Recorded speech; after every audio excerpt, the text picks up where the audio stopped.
I'm going to go ahead and call this meeting to order. We're still getting some microphones up. I see we have a quorum tonight, and we need to revise the agenda to take off in number 4, the presentation of Cognia. Because of the weather, Dr. Harrison is not going to be able to be here tonight. So can we get a motion to approve this agenda?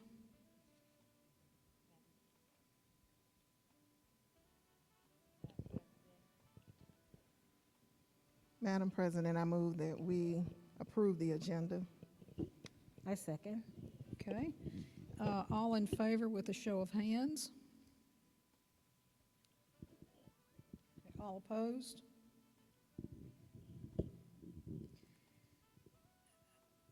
We are going to move into receiving as information item B, which is dual enrollment and library media updates from Dr. Blackenley.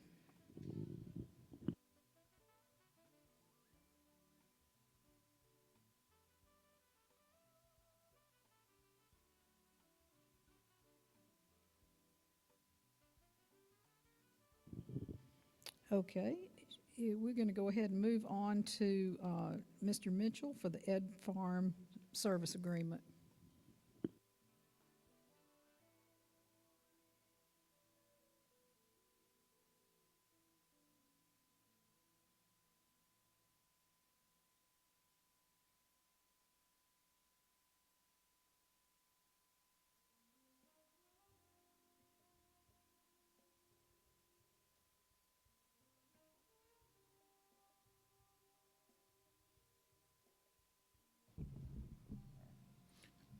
Good evening, board members, Board Chair Will, Assistant Chair Mitchell, Superintendent Moore, all board members. If you can see before you, I am recommending approval of the services through Educational Farm, Ed Farm, in amount of $446,500.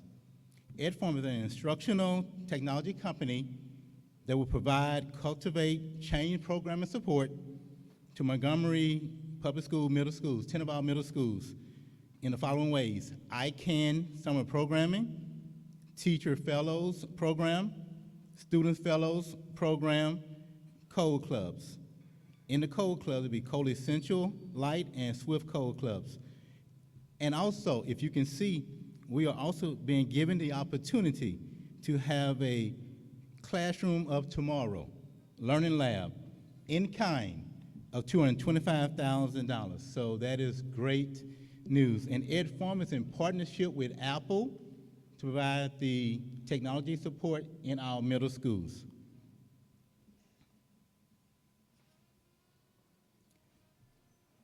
This particular board approval item supports strategic goals 1 through 6. Are there any questions? I had one, Mr. Mitchell. I wanted to know about is this just a summer thing, or will this be rolling over into the school year? Great question. It'll be going from June 1st to June 2022. So it'll be a June 2021 to June 2022 program. So it'll be a year and a month. Okay, a year and a month. Yes. And how many schools, will it be just the middle schools only? It'll be all the 10 middle schools only. Okay. With the hope that eventually we can spread it into the high schools and or the elementary schools as well. And the cost, is that per school or for the whole total program? That's for the total program. That's 1 year for the total program. And broken out, ICANN summer programming is $26,500. The Teacher Fellows program is $150,000. The Student Fellows program is $160,000, and the Code Clubs is $110,000. And again, you have the micro classroom labs of $225,000. That's considered in kind, which is great news of support. Also, I'd like to add, Ms. Smith, that we do plan to continue it up through the grades. The training will continue as we finish with the middle school, so that when they get ready to go to high school, they will be able to transition into some programs at the high school level. I just want to add, it's a really exciting looking program. The kids that looked at it at the preview were all enthused, and so were the teachers. So I think it's going to be a good, I think it's going to be a good program. Any other questions for Mr. Mitchell? Thank you, sir. Thank you. Mr. Watts, we have a financial statement. I want to say, Dr. Blakeney is back if you wanted to. She had walked out for a moment. I don't know if we wanted to. We'll come right back to her. We'll get Mr. Watts and then come back.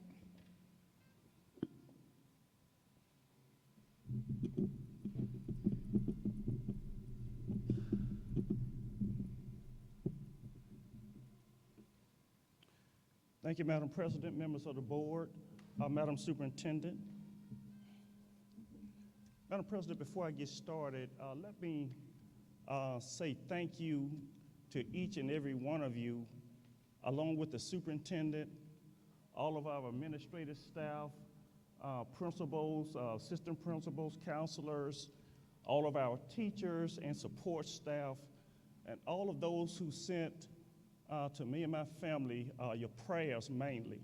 Your prayers, your support, the food, and everything that you provided me during the bereavement of my daughter.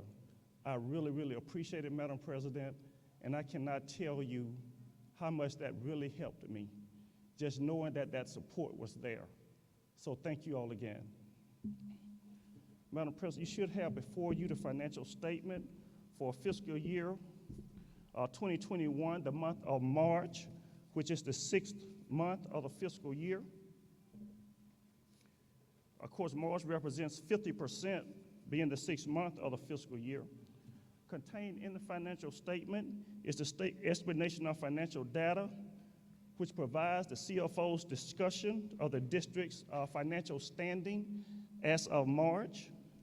Also, there's a snapshot analysis, which is a brief synopsis of the district's financial position as of March. A monthly budget percentage, again, this is the 6th month. March represents the 6th month of the fiscal year, which is at 50%. A monthly and annual comparative statement of revenues and expenditures, which lists all of our month-to-date and year-to-date revenues and expenditures, as well as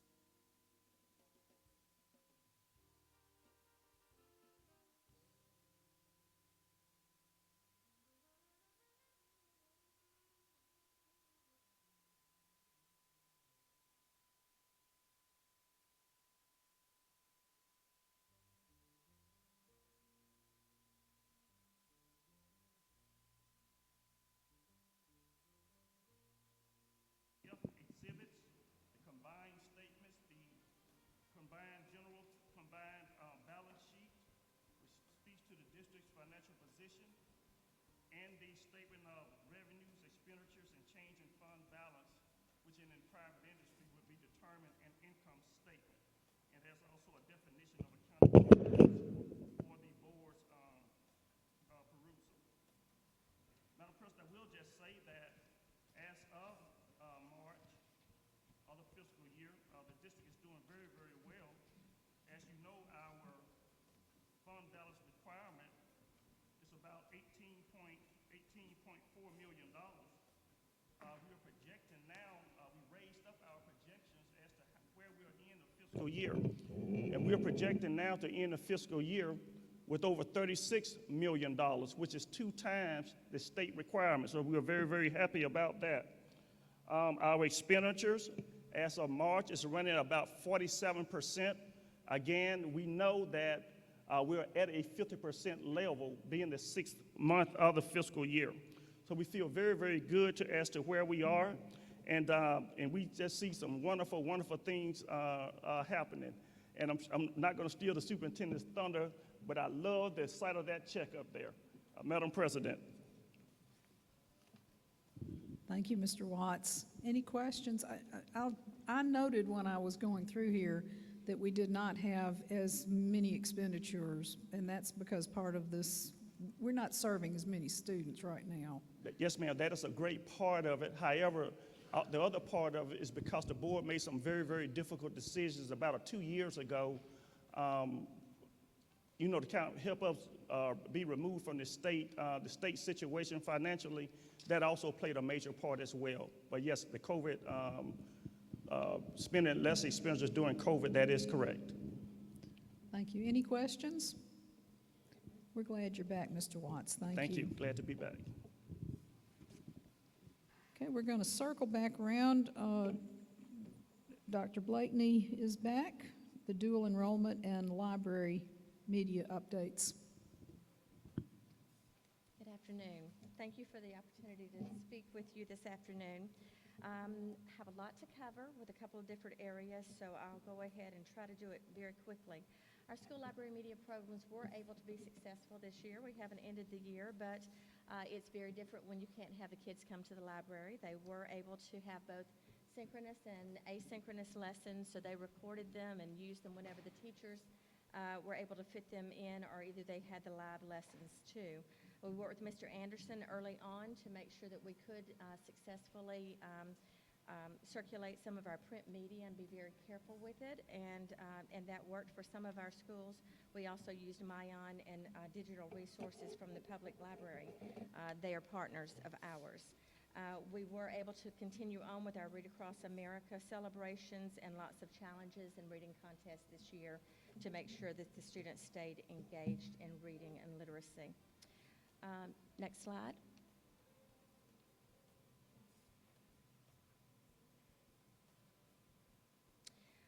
The goal for library media in our strategic plan falls under Goal 1. Every student is college and career ready upon graduation. And it's Strategy 6, utilize school library and counseling programs to encourage and support college and career achievement.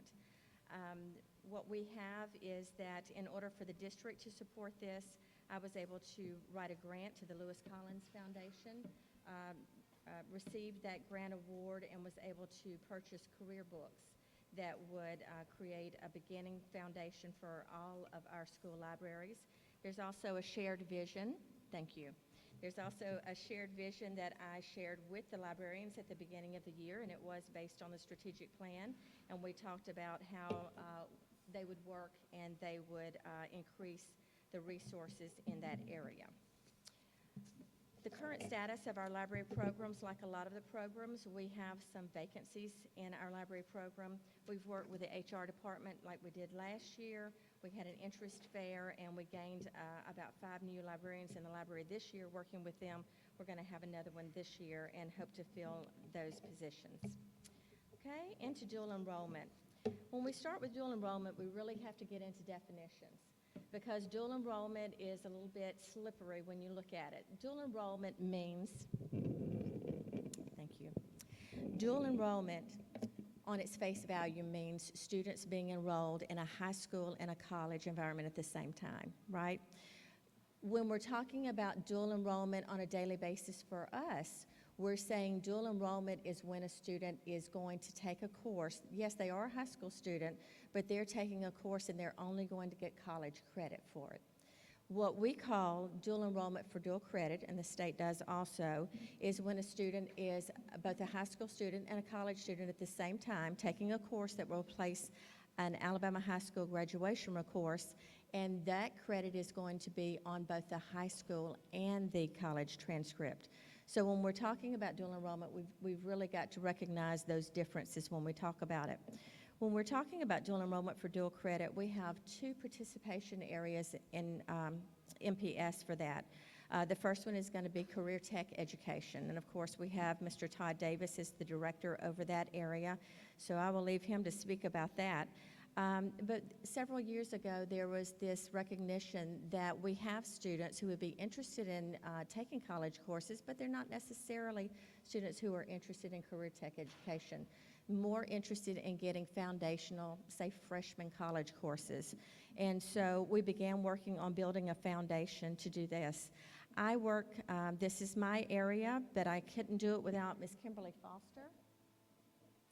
She is our counseling specialist, and early on when I was doing research to begin working on this program, something stuck with me when I was reading the literature, and the saying was, that counselors are the quarterbacks of dual enrollment. And really, dual enrollment cannot happen in the schools if the counselors are really not on board with it. So when we go into dual enrollment, that also is connected to the strategic plan. And it's goal 1 also. Every student is college and career ready upon graduation. When we're looking at strategy 7, to initiate and develop specialist collaboration, that's the collaborative relationship that I have with Ms. Foster. And then strategy 2, prepare and encourage students to participate in dual enrollment, dual credit courses. We'll look at that as we go through because I really wanted to give you an opportunity to see our website. So next slide. Next slide.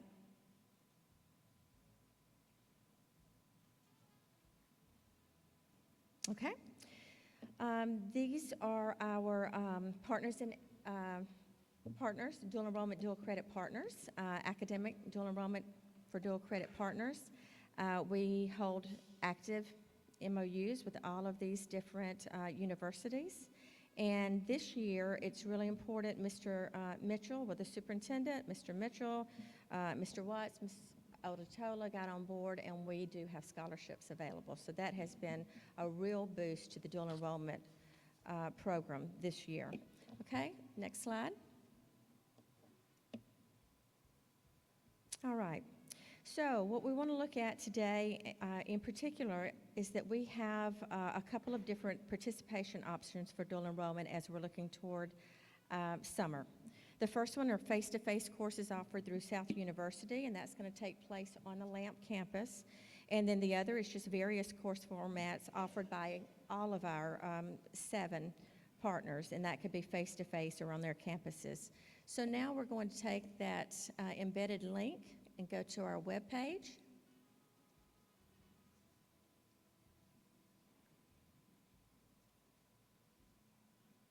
I'm sorry, this is why I was out of my seat earlier. We were trying to, there we go. There we are. Okay, so this can be found under departments at MPS and under curriculum instruction and under dual enrollment for dual credit. Right now, the main page is telling you that we're focused on summer, right? And so we're looking to get these kids interested.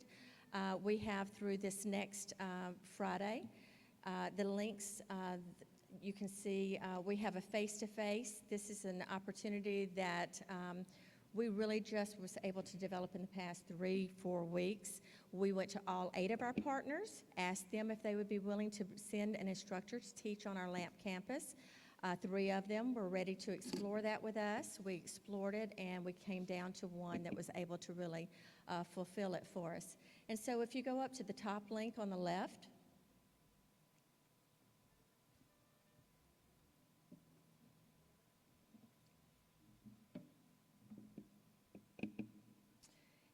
this is what all of our students are seeing when they're going on to Schoology. When they're going into the Schoology portal, they're seeing this. And this is our LAMP face-to-face dual enrollment for dual credit. We'll have South University will send instructors onto LAMP's campus, and they will teach our students. We're offering them English, and we're offering psychology for the summer because those are 2 basic courses. And so if we can go back and go to the second link.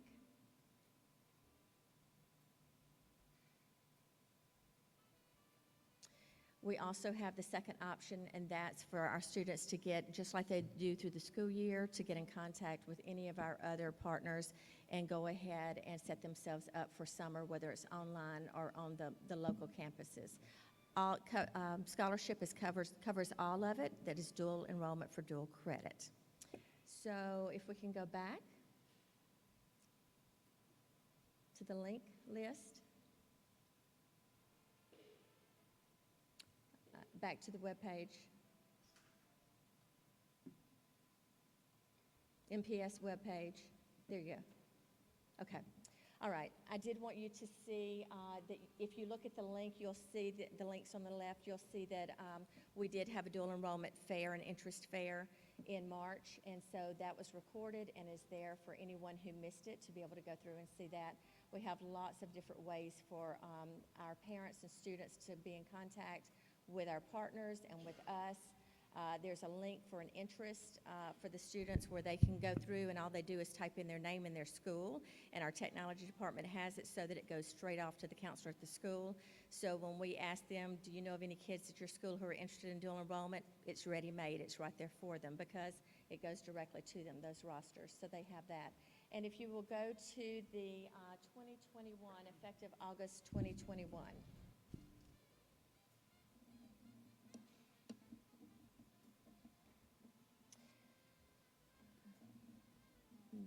That's, no, it's going to be a guidance packet. I'm sorry.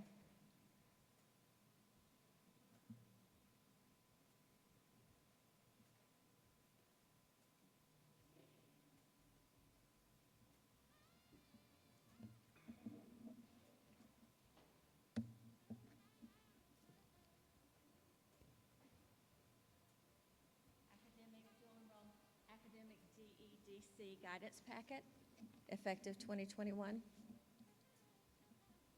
Okay, and that's it. And if you can just open that document very quickly. Our advisory team worked very hard. You know, this is our first year. We consider it our foundational year. We've had approximately 50 kids in the fall, about the same for the spring. That's more than we've had in years past. But we've learned from it. We've let this inform us for how we should move forward. And so this document should make everything much easier. It gives everything that parents and students and I and the superintendent and all of us need to be able to go through. We all have the same answers to the same questions. If you'll just scroll through the document, it gives them the eligibility. All the way through to the second section will give them, just keep scrolling quickly, until we get to the courses, and then we have the approved courses for them. Makes it so much easier for the students, it makes it so much easier for the counselors. And so we certainly utilized our C&I specialists to assist us with that. And if you'll go all the way back, okay, and to the presentation. Okay, the last couple of slides are really just going to be related to some partnership areas that I have responsibility for, and that is going to be the Alabama Shakespeare Festival. We've worked with them. We performed for little girls. It was so neat to see Representative Sewell here today because she took us to 16th Street Baptist Church with that. She also took us to Washington, D.C. with that. So that was a great experience. We've kept in touch with Rick Dildine. The quote that Rick wanted us to know is that the impact of MPS on the Alabama Shakespeare Festival has been as great as the impact of the the Shakespeare Festival on MPS. So that's saying a lot. A new partnership that I just achieved, a couple of slides forward, is with the Montgomery Museum of Fine Arts. And I just started working with them a couple of weeks ago. They have several different opportunities and one that they've been trying to get off the ground all year. And we've got them really set up to have a good end of the school year with that. So that's it. Yes, ma'am.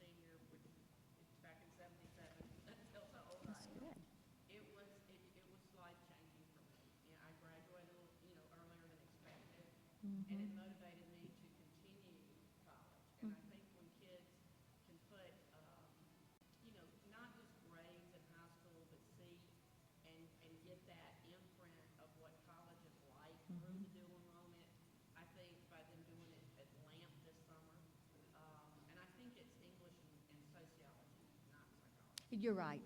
You're absolutely right. And the teachers that I've met them, they're going to love it. And I think when you have kids interested in college, they can see that light up in you with them. Mhm. So I'm just pleased to see MPS walking the walk instead of, sometimes I used to say they just talk the talk, and I thought, yeah, that looks good on paper, well, I'm actually seeing it perform. And if it weren't for you, Dr. Mitchell, Kimberly Foster, and our superintendent, I just couldn't do that, so thank you. I have two questions. Yes, ma'am. The first one is, how many students can we accommodate right now? I mean, we had 50. How, We actually, when we talked to Mr. Watts about money, when Mr. Mitchell went to Mr. Watts about money, we really wanted there to be 150 students per semester. And that was our goal, and he had us funded for that. But what you've got to realize is that we started in May, after, everyone was home with the pandemic, right?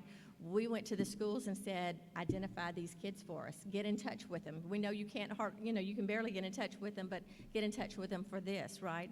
And so we started our kids in August in online classes for colleges. At the same time, they weren't even coming back to school, And so it was a very interesting, and it would have been really easy this year to have said this might not be the year for this, right? But we're very pleased that we had 50 first semester and that we have about that many. And it's really going to be a little bit more than that because the numbers that I have right now until I get everything pulled together is based on the scholarships that we paid. And we actually have students who are involved in dual enrollment for dual credit in some of our high schools that are going on scholarships from, Trenum or ASU, some of the others. So some of the others are funding the scholarships. So the numbers are going to be a little bit higher than that. that's wonderful. The second question is there any special incentive for the counselors to recommend this? What do we have that's making the counselors push this forward? I'll get back with you on that.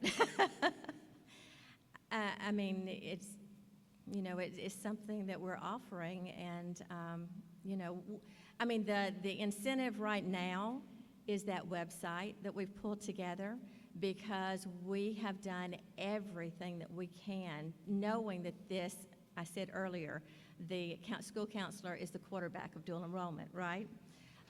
But keeping that in mind, we've done absolutely everything that we can. That's why it's vital to have the collaboration with Ms. Foster because that's her area. And so we've done everything that we can to put, everything out to where it takes the least amount of engagement. Especially, we just came off a month of testing, so. Okay, thank you. And anybody else have a question?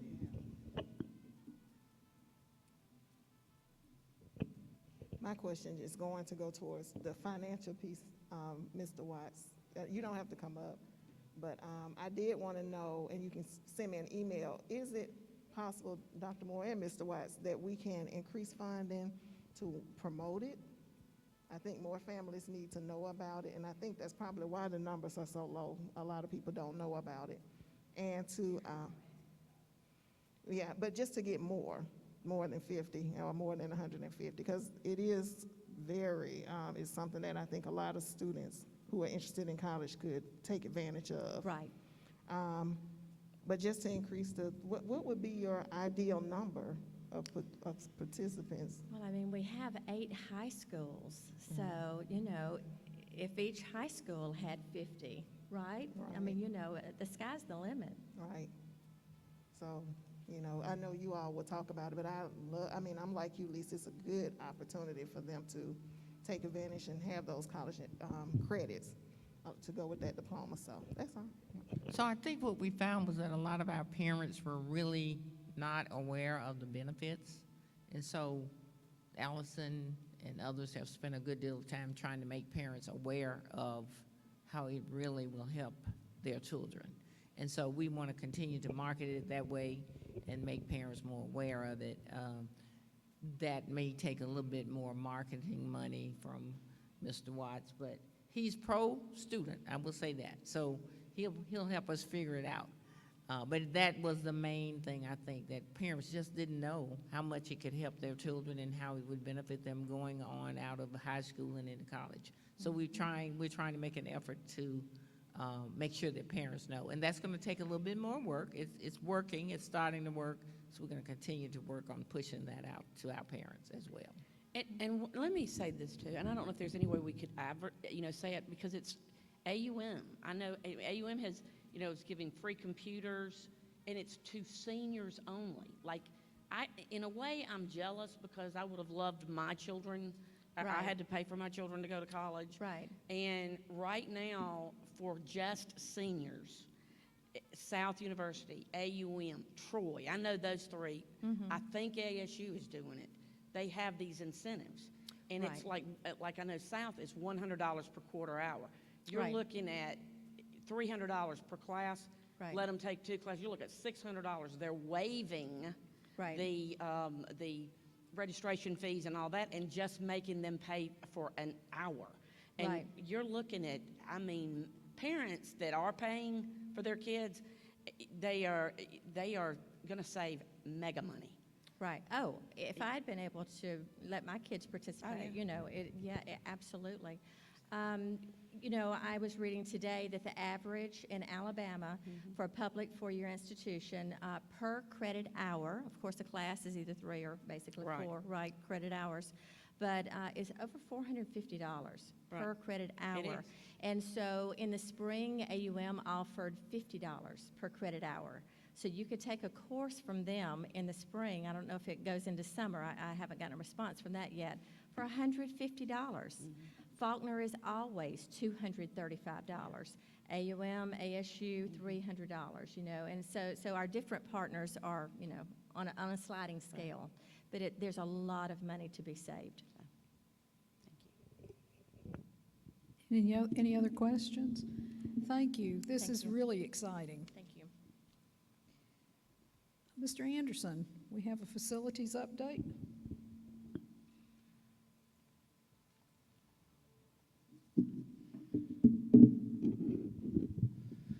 Good evening, Dr. Moore, President Wheel, members of the board. Tonight's update is very brief. We are wrapping up several things, but in the summer months, you're going to start seeing some more projects coming your way for approval after the bid process. Capitol Heights roof is approximately 75% complete. They're moving towards the back part of the building, the cafeteria area, to seal that in. And of course, with the weather they've had to kind of knock off on those things, but it should pick back up here in the next day or two. The Union Street elevator project, the elevator was delivered 2 weeks ago, finally, after a long delay. And that's moving quickly. We should be finishing that up here in the next 2 to 4 weeks. There's still a little bit to be done in the board meeting room as far as audio visual, and Mr. Montgomery from MEX will be helping us provide that service to be completed in there, and we'll be in our new board meeting room in the near future. The Brubaker HVAC is finalizing as we speak, and they should be slated to go quickly as the summer begins, when school gets out. With that, it will spill over somewhat into the fall with a few classrooms. We're hoping to mitigate as many as we can from being in that list. They're anticipating about 6 to 8 classrooms probably that will have to be finished there in those first few weeks of school. So what we'll do is accommodate with that. I've been working with the principal out there to just give them a heads up on what's coming, and as we get going, we'll know more details. There is project lead times, of course, with COVID. The equipment that's going into these buildings, HVAC and different things, the lead times are starting to expand. One example is the elevator. There was a 10 to 12 week delay on ours and getting that in. That's up to 20 weeks now. So we're starting to see some of the effects of that in some of these projects, and we'll just continue to work with the local schools to make sure we mitigate any kind of issues that arise. The BTW construction is moving along. The footings are being poured. Slab should be coming in very soon, and then you'll start seeing vertical construction out there. If you've driven by in the last week or so and seen the large gravel area. That is a quarter of the gravel that will go into that underground retainage, to give you a scale of how big that is with those things. So it is, it's moving along quickly.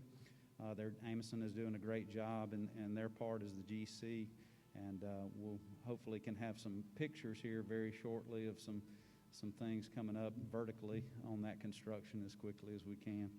And then the security vestibules, we should see the storefront glass and door framing coming in here in the next week or two, and they'll be ready to install. We've been working with the schools on their testing schedule to make sure that we don't interfere with the testing schedules that are going out there, and the principals have been great to work with us on those items. And that concludes my portion. Any questions for Mr. Anderson? Okay, thank you. Thank you. Dr. Moore, some change orders. Okay, thank you. We have a few projects going on. We don't have a lot going on right now just because we haven't been able to do some of the things we want to do, but with some of the new money that will be coming in, I'm sure in the future we'll have more. So there are several change orders that I've included in your documents tonight. I think about half of them are actually deductions, which is what you really like to see. And then there will be a few that are additional monies. And they will be, in many cases, because when you get into the project, you find some things that you did not know about until you, say, open up a wall or got into the plumbing and things like that. So those are the few that are in here tonight. And I said, as we get into more and more projects, we'll probably from time to time have change orders which will be brought to the board.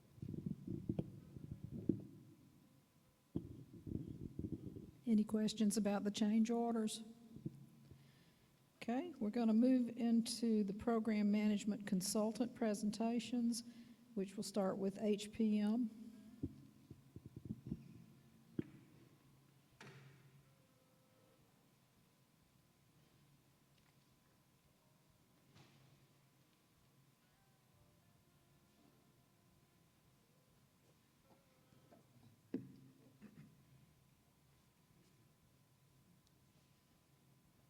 Good evening, Dr. Moore. I'm going to wait, if I could, for them to finish handing out our little document we prepared for you tonight so that we could try and stay within our 10-minute window we've been allocated.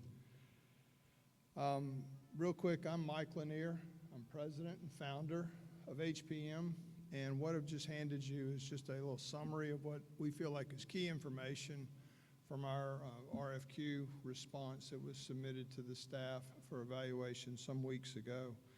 And we're privileged to be here this afternoon. We really appreciate this opportunity to come before you and just talk to you a little bit about our firm, mostly about our team and our approach, and answer any questions that you may have.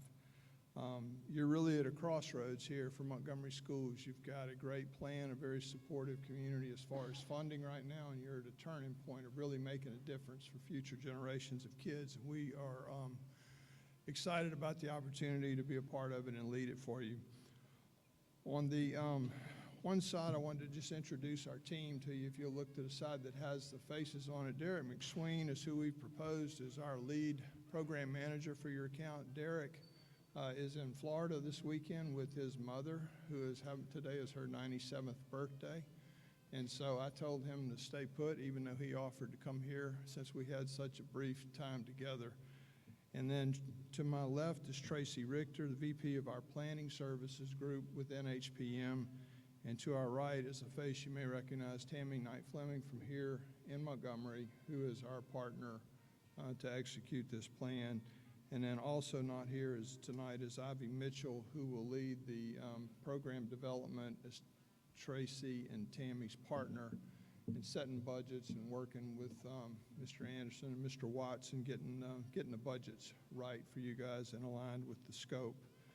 There's two real key things about this program that need to be addressed. It came up, I heard in the last presentation, I've read it a lot in the papers and whatnot, and that's the community participation, both the way they've supported the bond referendum and the way you desire to see that the funds are spent as much as possible here in Montgomery and also with the minority business community. We're real proud of our record as a firm in doing this. We started what we call a mentor protege program 20 years ago, I guess several. And we have worked with a lot of contractors and subcontractors and other smaller program managers than ourselves to help develop them into full-fledged businesses that can stand on their own and compete with us now. And so we're real proud of that record, and Tammy has a few things that she wants to say to you right now about that, and then Tracy will speak, and then we'll open it up to your questions if you have any, and then close. Thank you. Thank you, Mike. Good evening, Dr. Moore, Madam President, and members of the Montgomery Public School System Board of Education. It is my honor to stand before you this evening as a graduate, as a parent, as a supporter, and a promoter of Montgomery Public Schools. I was born and raised in this community. I am the owner of Square Foot Consulting, a project management firm that was started in 2013. The highlight of my tenure in this field has been the $30 million project that I have managed with my team in Talladega, Alabama, with a very strict budget, with many, many challenges, but we have managed to take this project from its infancy to its occupancy, and now we're in our warranty phase. It has been very successful. I'm very proud, but I did not do this by myself. Along the way, when I needed help, when I needed advice, I was able to call Mike Lanier. So I understand what he brings to the table when it comes to support for minority businesses, minority engagement. I was challenged to have a minimum of 14% minority participation on this project. We were fortunate enough through some of our furniture vendors and other independent contracts to have roughly 26%. So I'm very proud of that. In addition, I understand this community. I understand Montgomery. I'm a parent. I'm a PTA president. I'm matriculated through this education system. I know the value. And what you get from a team like this is you have local people here ready to answer your questions, ready to actively participate in the process, ready to host, hold, and partner with you on the charrettes to get the community involvement, to solicit the minority participation. And what I just want you to understand is my office is right across from Floyd Middle School. I'm in the heart of this district. I'm committed, I'm vested, this team is committed, this team is vested, and thank you for your time. I really appreciate your consideration. Madam Superintendent, Madam President, and honorable members of the board, it is a pleasure to be back in Montgomery. It's a pleasure to be standing next to Ms. Tammy. Excited for an opportunity to work with her. We have a generational opportunity to fund a great program, but it only happens in good planning, and we know that. From the 2012 plan that started something really solid here, built high schools, renovated elementary schools. We made a really good start, but just ran out of funding. Ran out of the banner carriers that would take that plan into the next generation. That needs to be continuous through this plan. Planning's holistic. It is not a demography report. It is not just an assessment report. It is a combination of a strong and bold educational framework that drives facilities to where you need to be in the future. It addresses all of those issues that we have to talk about in facilities planning and hard decisions that have to be made during this planning, and it has to be continuous. The nice part about what I've done in the last 20 years, coming out of education as a teacher and entering into this, is that I've sought these challenges in districts just like Montgomery, all over this country, all over Alabama, to make sure that planning is the solid foundation in education. It's not a facilities plan without education and without the community values and the families represented in this community as a voice in that. It is speaking directly to your educators to build that program, to make sure there's continuity through the system, not just on the curriculum piece, but through facilities. Standards are built so every child has the same opportunity when they walk into any building in this district. And it's got to be continuous, because when you start a plan, what happens in action is there's a reaction. And it's called kind of a coupled process, is that the minute you take action on a facility, the data changes. And so data has to continuously be updated throughout a plan, and it has to be vetted out in your community throughout the plan. This will take a while to complete. This is not a 2 or 3 year building program. Therefore, we can't do all the planning up front and then just abandon it when we've taken action. We need to make sure that that planning is continuous and this community is involved all the way through until the last dollar is spent on your facilities. What we come here is a team of continuity, working side by side that leverages this community value right here and this excitement for this community right here in the planning process all the way through program management and her skill set. And then we bring it right back to the planning. That's how a plan will work, and that's how we succeed in these planning efforts. And that's how we continue to carry the banner for every student and every family in this community, for this generational change that we have an opportunity to do right now. And that's why I'm excited to be back in Montgomery. As an author of that 2012 plan, a community that came together to support it, we can continue that seed. And we don't have to throw all that out. We're just going to continue that good work that was done within this community. So with that, I'm going to turn it over to any questions you might have, and then turn it back over to Mike for closing if you have any questions. Thank you for your time tonight.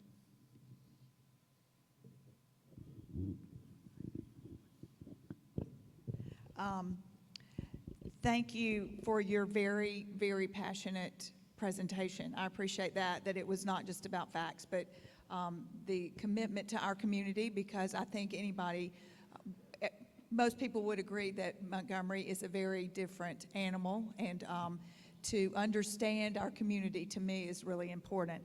I just have a couple of questions. When y'all made your presentation, your initial interview presentation, were these exact materials passed out?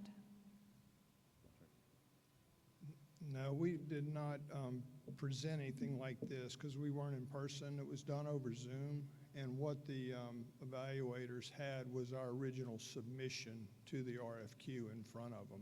Okay. And that's what we spoke to. Okay. And let's see. Who did you meet with? Who was on the Zoom? I'm just curious. It was Dr. Moore, Mr. Anderson, Mr. Watts, and and then procurement. I'm sorry. Mr. Rudolph. Okay. Yes. It was just the four of them. Yeah, just the four. Okay. How long, do you remember how long you got to do your interview, or how long it was? I think we were about 45 minutes. Okay. And do you know before because I know you're aware that Volker was presented to us at our last meeting to be voted on. So do you know how many or if any of your references were checked prior to our last board meeting? I do not know. I've not heard from any of them. Okay. Okay. I think that's all the questions I have. I had one, and it may be tedious. It's just listening to Ms. Tammy. You said that you went through the phases. You said you've done things, and you said now we're in the warranty phases. And I wanted, with everybody, you're going to have warranties, hopefully. I mean, that's good to know. But can you list? I mean, I think what's important to us is when you see work contracted out, how good was that work? What quality was that work? What did you warranty? And some of the things that we had, some of us noticed, because sometimes the media can give you bad press, whatever. And at least I know the company that we've met owned it, that happened 10, 20 years ago. What would you say that, if you could give me one thing or two things that has popped up that has been warranted, and did you fix it? can you think of anything? Oh, absolutely, absolutely. Thank you for that question. When I referenced warranty in my presentation, this is a phase 1 year after the building is occupied by the owner that we engage with the general contractors for any issues that we have. I'll give you an example of an issue that we had. On this building, we had an issue of a 1-foot height difference between the front of the building, which was a steel structure, and the rear of the building, which was a prefabrication. So when you send off for fabrication, you send measurements, and these didn't add up. So we had to sit down with the contractor, identify those problems, include outside sources and experts on how to remedy that problem. We were able to come to the table and agree on how to make the building look unified and uniform, continuity on both sides where we were impacted by a 1-foot offset. So those are the kinds of things that you mitigate during the warranty period. We just had a leak yesterday. Heavy rain, you understand that you're gonna have issues. There's not a perfect building out there. But having a good working relationship with your general contractors, your owner's rep, your owner, you're able to work through these things. So where our warranty would technically end on next Tuesday, the general contractor is working through the issues that we currently have, and they will all be addressed before everything's released. Thank you for that question. If I could, Dr. Keith, just to pile on with that too, just a second. Warranty begins during the construction phase. And one of our, if Derek were here, I'll speak, since he's not, I'll speak for him, but we have a very extensive field quality control program that we implement and overseeing the general contractors and subcontractors all the way through the projects once they get underway. And so you catch a lot of things during construction that will turn up to be problems if you allow the building to be completed that way. And at the end of our projects with all of our clients, those records are turned over in total to the client so that their ongoing facilities maintenance staff has the records of how the building was built. And a great example is a retaining wall that might start leaking. We have pictures of the waterproofing going in before the backfill is placed so that they know somebody put their eyes on it, and that hopefully prevents that from happening. Well, and I thank you for coming up here. And I want to thank you for something kind of off the wall, too. I appreciate bluntness. I appreciate boldness. And you have to, from me, I'm speaking for me, but I think I'm speaking for other people up here. We're 7 ladies. We're 7 ladies that, I was comparing you to, I was talking about this to like if somebody came up here and tried to tell me how to put a motor together, or, I need to buy this for my car, I'm going to trust that what you say I need for my car. And then if you felt like you were treated unfair, and I'm not saying anybody's been treated unfair. I hope that hasn't. We wanted as a board, and I think the majority of this board wanted to hear from all 3 of the candidates that came in to make a bid. And I really mean that. And we really want to hear from you. I don't want you to be afraid to speak. I don't think you should have been limited to 10 minutes.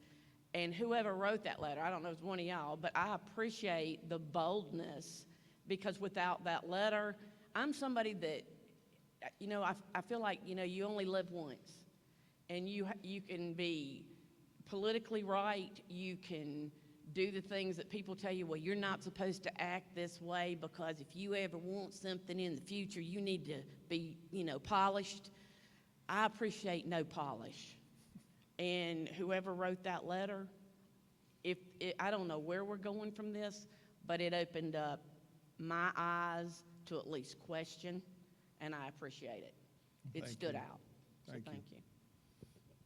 I did have one more question. Has HPM, have y'all ever done any projects in Montgomery on any type of project, not just schools, but any?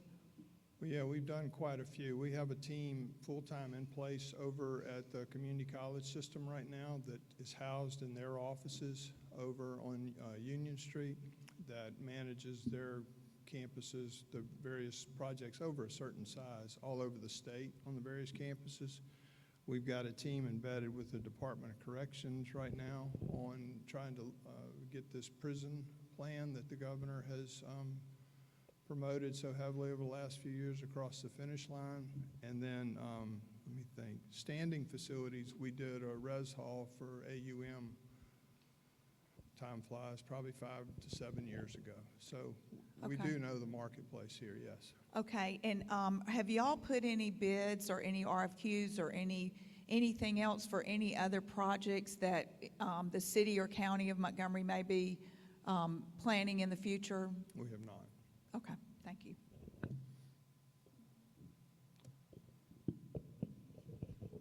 Thank you all for coming. I really appreciate it. I've learned a lot by having you here, and so I've been pretty impressed with some things I've heard. But for full transparency, my questions that I ask you, I will ask to the other presenters as well. So, Okay. As far as your DBE minority participation, what has your attainment been on building construction programs? Well, I'm sorry, let me ask that the right way. What are your DBE and minority participation attainment, and what has it been on building construction program management? Well, for this plan, just to speak specifically to your needs, we've committed to a 30% participation within our contract. And I'm willing to commit that to you in the effect that Mr. Watts and Mr. Anderson can take good notes here, that any level below 30% that we don't attain, we'll drop that off of our fee. So if we can only get 20% of valued participation, and we'll take a 10% deduction on our fee for that. So that we have that commitment to you. If Derek were here, he would tell you his experience. He led 2 really large projects with the Atlanta Olympics for that program manager, who's not with us, and then also with the Charlotte-Mecklenburg County Schools, where they were billion-dollar plans that achieved in the mid-20%. We worked with Mobile County about 5 or 6 years ago on a program that you'll see there on the back of your the document that I handed you, and I don't remember if we quoted it, but it was a good. I know we got at least 20% in the construction, and we exceeded 25% on the design side, and that was very important to that board as well. I have a few more questions. I'm sorry, I typed them out That's of my fine. phone.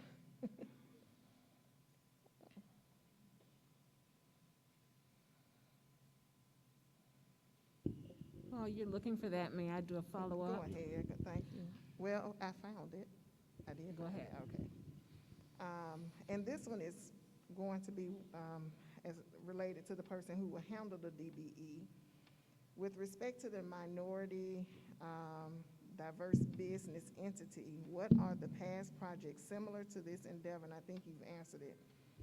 Can you give insight into your organization's structure?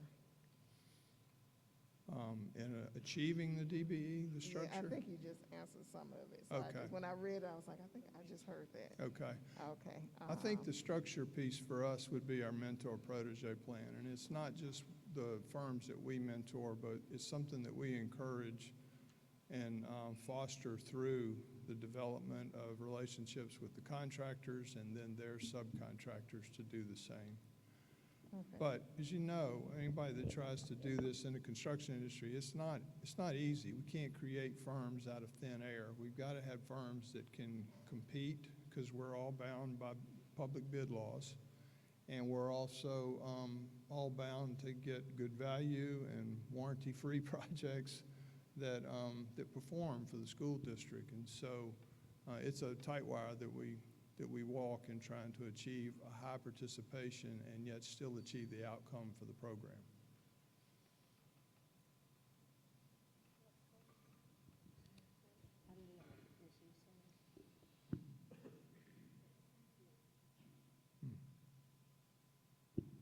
I apologize. Thank you. It was a follow-up to the conversation you had just a few minutes ago. Okay, I apologize again. Okay. that's great. When you Thank you. talked about the minimum or the 30% engagement, was that organizational participation or is that a financial commitment of 30%? That is a financial commitment of the portion of the overall contract amount. Thank you. Any other questions? Thank you for your presentation. Thank you. I just, in closing, would ask you to consider, why I think we're the right answer to carry you guys into the future are these 5 bullet points that I've checked here on the right side. We have the experience. I didn't highlight that. It was in our submission, and then we're one team. Tracy's an employee of HPM, not a consultant that's going to be there for the planning, as he said, all the way through, refreshing it. We are the largest program manager in the state. We're ranked in the top 20 out of the top 50 program managers in the nation. And this is all we do. We're not an engineer. We're not a contractor. We're just a program manager. And Madam President, I have one more, and this one will be quick. Mr. Richter? Richter. Okay. You mentioned that you worked in the 2012 plan. Would you tell me what plan? I was thinking to John when I heard it, but I wasn't sure. Yeah, the young Richter, I'm the Richter. Yes. Yeah, it's my firm that worked on that plan. Okay. In 2000, actually a couple of plans, and then also wrote the program for this school and did multiple work on demographic and capacity analysis through the district too. Oh, okay, thank you. Thank you very much. Thank you. Next up. you. Next up, we have TCU.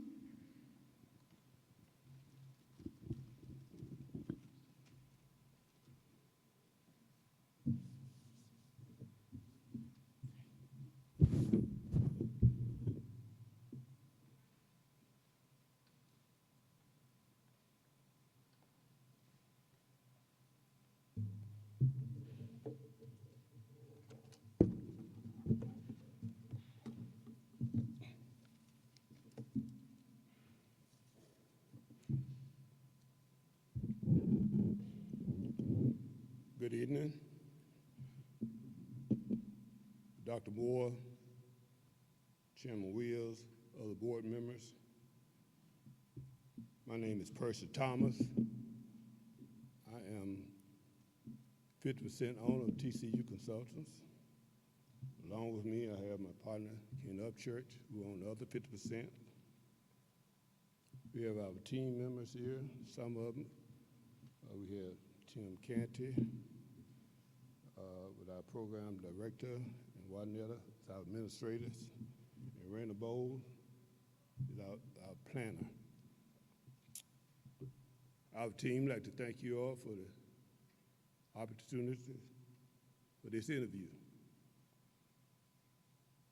We also thank you for the opportunity that you allowed us about 15 years ago to get TCU started.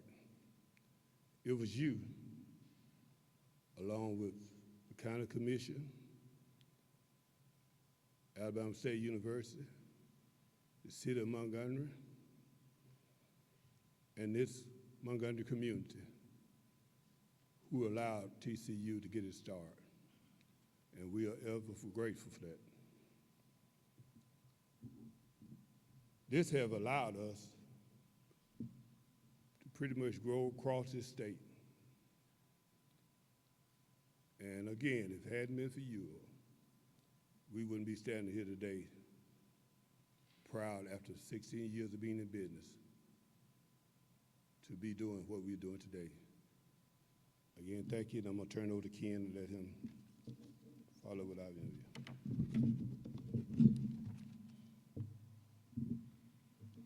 Thank you, Percy. As he said, this is a wonderful opportunity for us to thank Montgomery Public Schools as one of the lead entities that put its trust in us when we were starting a business that was very unusual in 2005. The partnership, equal partnership of a black man and a white man. We're proud of what we've been able to accomplish together, and we're glad to be here. We're here because we believe in long-term relationships. We worked for this system for over 15 years.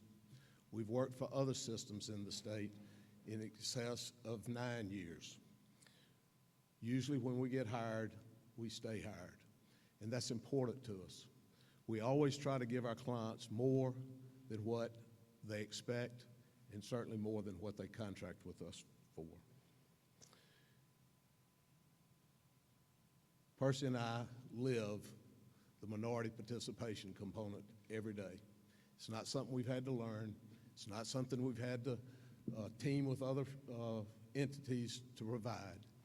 What we have done is tried to show this community that there's a pathway past participation to ownership if you're willing to work hard and you're willing to take chances. We're proud of the minority participation goals that the board in 2006, when they hired us, set. We, over the course of our projects, roughly $202 million for you, were able to achieve 41% minority participation on professional services and standalone contracts such as furniture, equipment, and fixtures. We achieved 22.1% in the construction market, which is very difficult in this community. When you start getting past about 16 or 17% of the construction minority participations, you start having to go outside of Montgomery. Montgomery just doesn't have the qualified minority contractors. We haven't done a good job of growing them in this community. But Percy, in his wisdom in the early 90s, started the Minority Business Association of Montgomery. And he has lived that this entire time. It wasn't easy. White contractors took advantage and said, look, we don't need you. We're going to get our own people. But he persevered.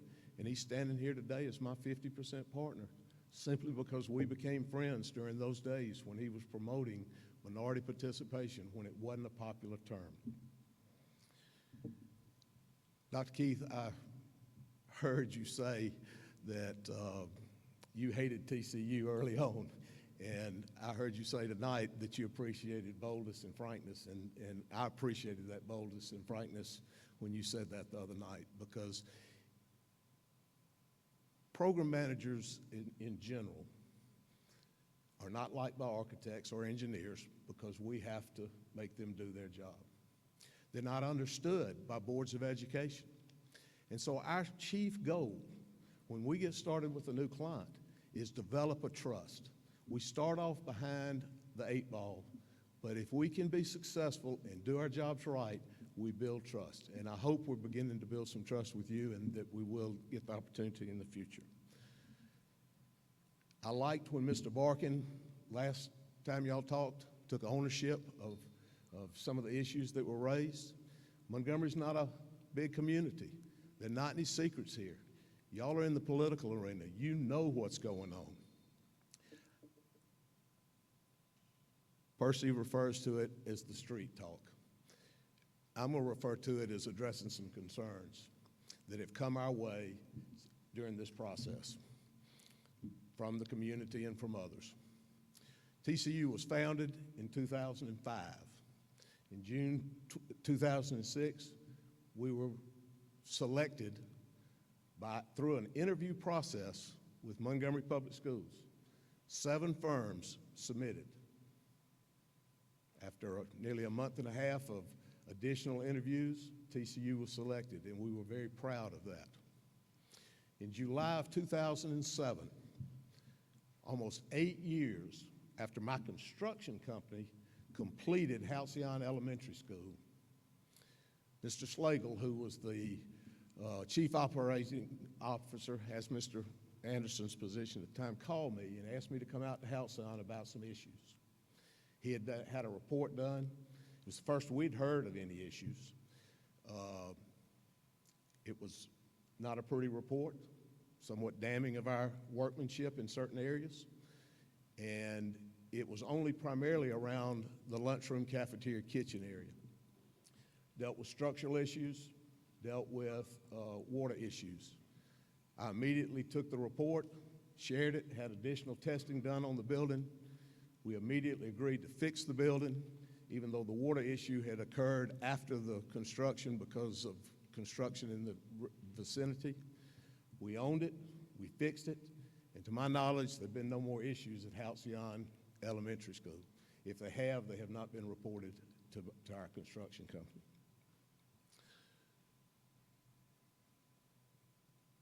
When you've been at this long enough, like Percy and I, 16 years, other companies longer, you have issues on projects. It's not the fact that Tammy Knight said it best, no building's perfect. It's not what you build, but it's how you react to the problems that come your way. I've heard through the grapevine that Carver High School, where we stand today, has been an issue. Our records show there were 2 issues on Carver High School. One was a leak issue at the juncture of various building types on this building.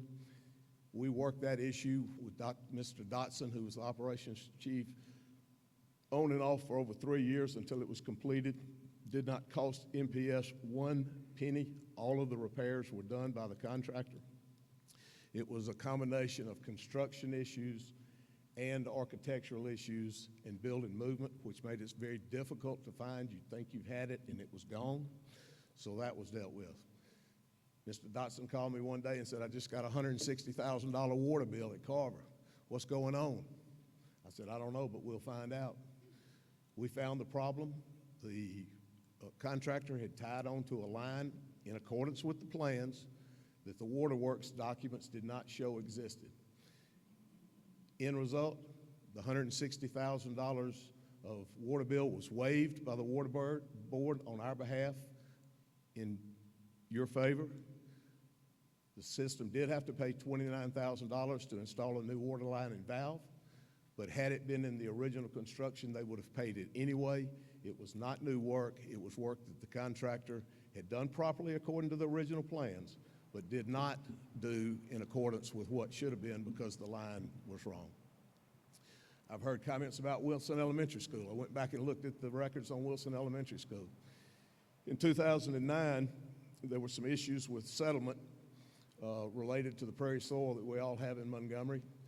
We got the engineers out there, we got the contractor out there, we did monitoring for 6 months, we understood the problem, the contractor corrected the problem, and to my knowledge, and the fact that our reports show that we have had no more calls on Wilson Elementary School since late 2009.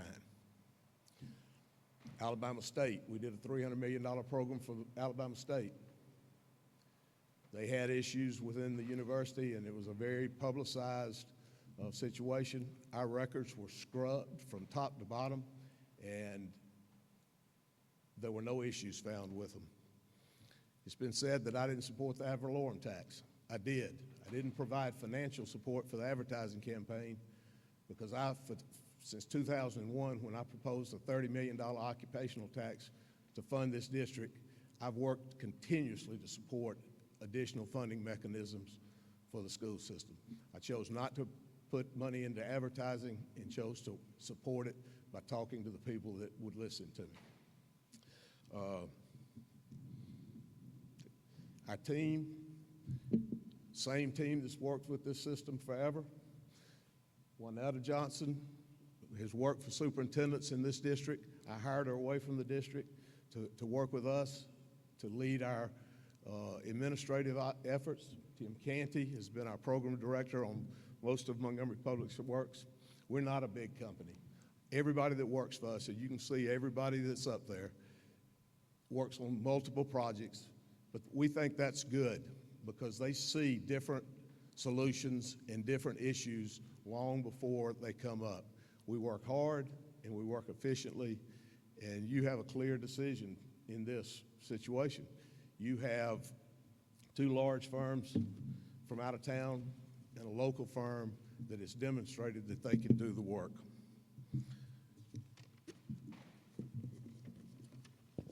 We started here. That led to our work in Huntsville. Many people said we couldn't scale our operation, that we were just here because of the Montgomery community and we were local.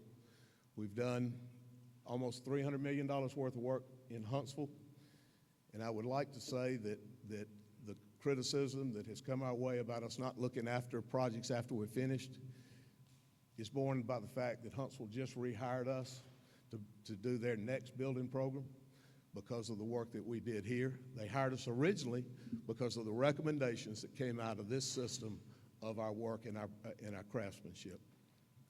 That led to a program in Auburn where currently we're in the mid 100 million range. They have annually renewed our contract and have just recently done so. That system is growing so fast that they don't have time to change horses when they've got a good program. I know I'm getting short on time, but I want to talk about TCU. You know us. We have the same skill sets that the bigger boys do. We just have it on a more local level. Our knowledge and experience working relationship with the local construction community and architect community is an invaluable asset to y'all that nobody else can bring to the table. We've proven to previous administrations and previous employment within MPS that we can be trusted and that we put your interests first.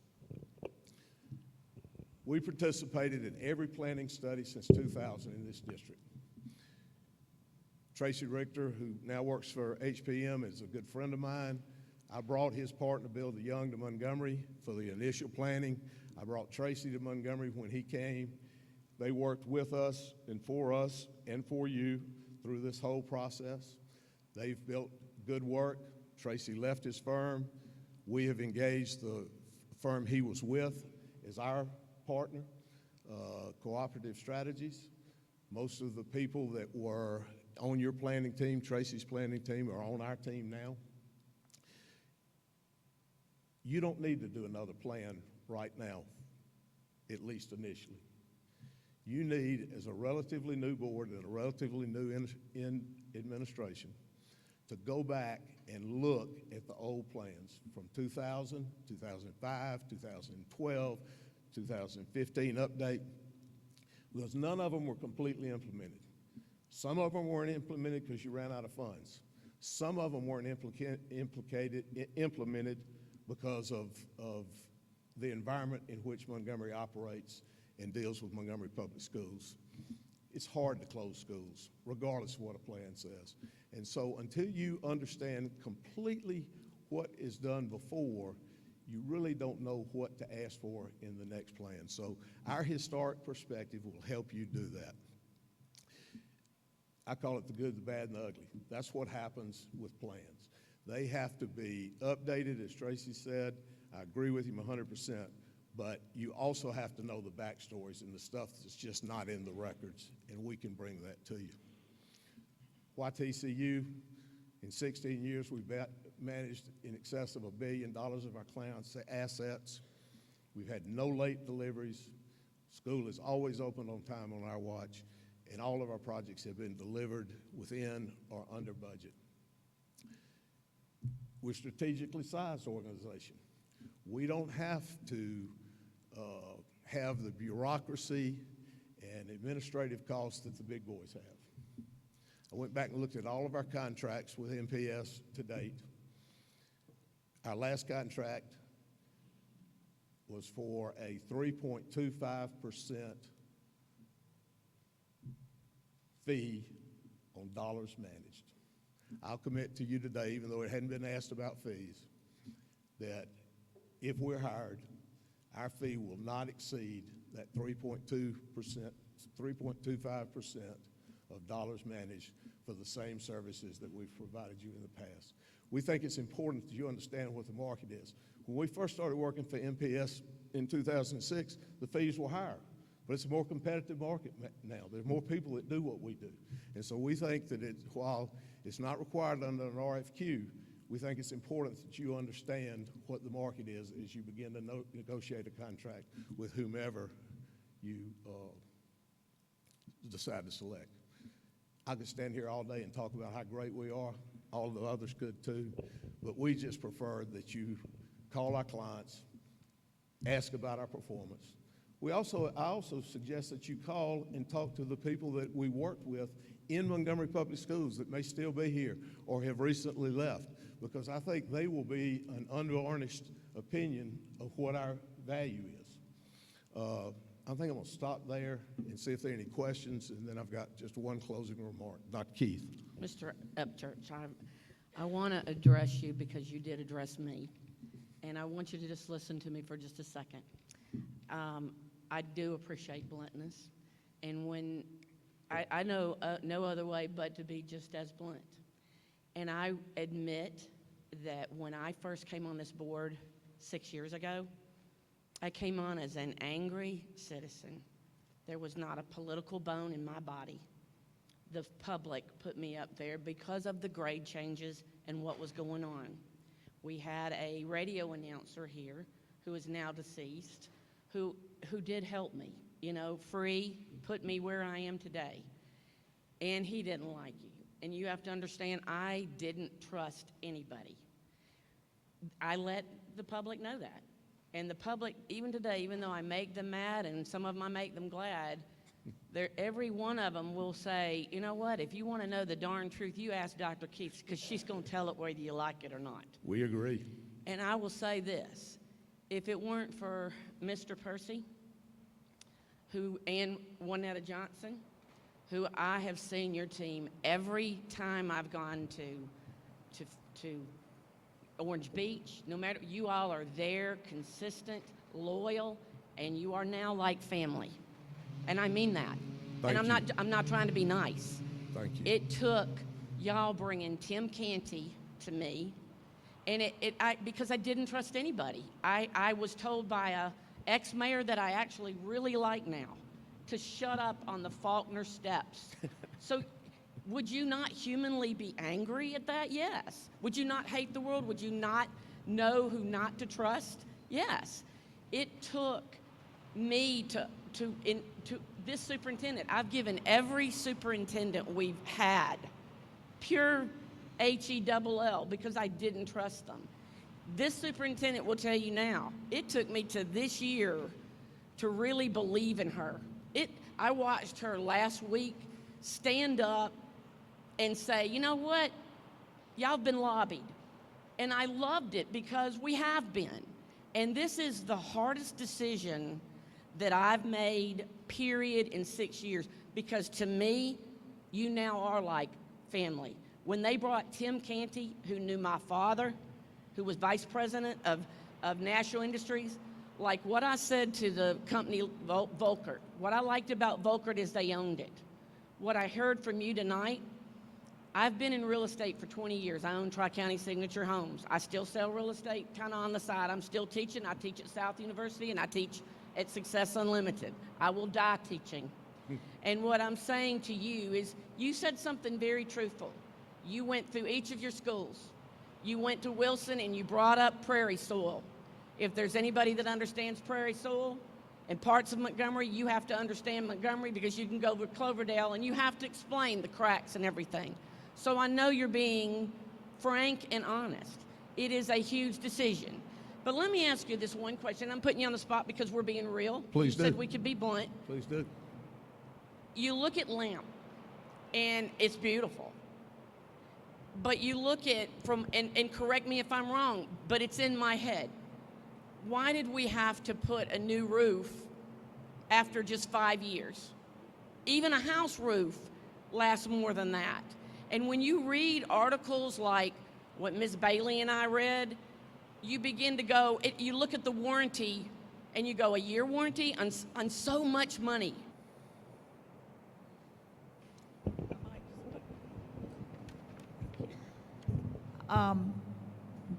Thank you so much, Mr. Upchurch and Mr. Thomas. Thank you for making your presentation. Once again, the commitment to our community is really appreciated, and I appreciate, I know there have been questions asked about past construction and that kind of thing, so I appreciate y'all asking it. I have just 4 questions that I ask HPM as well. How, do you know if any of your references were checked before the decision was made, after your interview? We do not know. Typically, on processes like this, we hear from them. They call and say, and we have not heard from any of them. Okay. And was your interview also done by Zoom? It was. And how long was it, do you think? About the same, probably 30 to 40 minutes. Okay. And the same people were present? Yes, ma'am. Okay. And then do y'all have any, I mean, I know y'all from here, so this is probably a dumb question, but do y'all have any bids out or RFQs or RFPs or whatever for any project, past or future, coming up, or I should say future with the city or the county? We do not. All of our work is outside of the city right now. Okay. One of the reasons that we're so excited about the opportunity for this project is it fits our model and it fits our workload needs. And so we're waiting until this is over before we try to pursue other opportunities in the city. Okay, thank you. Any other questions?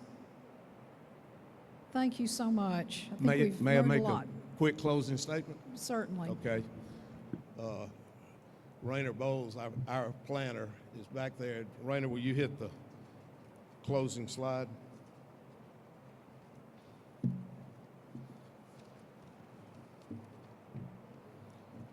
One more.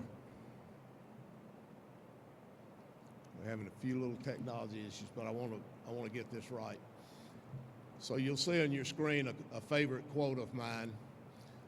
When and if people trust the process, they will respect the product and the results of the process, even if they disagree with the outcome.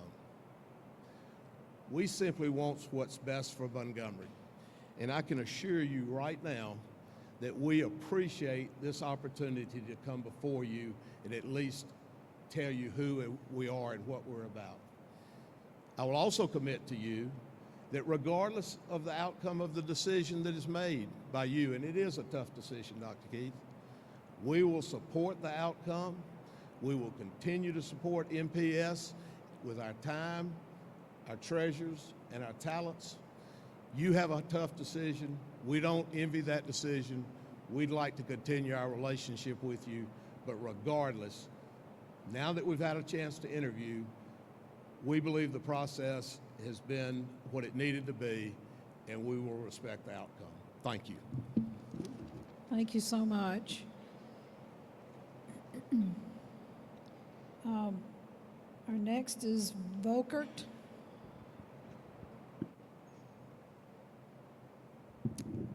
Madam Chairperson, board members, Dr. Moore, certainly a pleasure to be back before you all again. Kind of challenging circumstances. Hopefully that you all can hear us through the rain and the storm showers. But I'm Leon Barkin again. I'm Chief Operating Officer for Volkert, and I'm also principal over all of our program and construction management practices nationwide. With me tonight is Mike Kemp, who's going to be participating in the presentation, as well as the rest of our team who you all met last time. For the sake of time, I'm going to forego introducing everybody again. And then we do have a presentation. It's got a few modifications to it from what we did last time. But really what we wanted to do tonight is just make a few extra points that maybe we did not make last time, and then really open it up for you all to ask us questions that you may have wanted to ask us last time and have thought about them since and would like to ask us tonight. So next slide, please. Let's go to a couple of slides. Go to the fourth slide, please.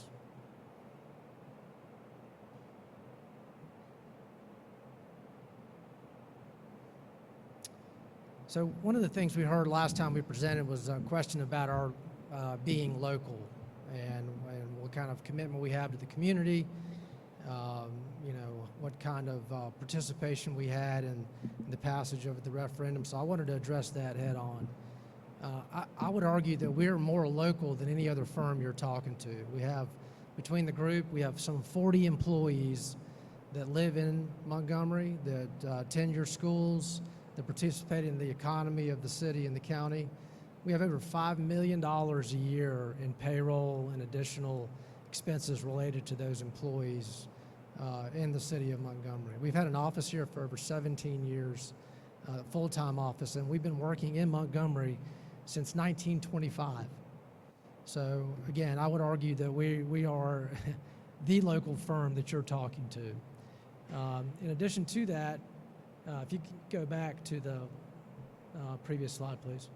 In addition to that, with respect to the passage of the referendum, Tania Johns, who I'm sure you all know, she was the campaign manager for the actual referendum.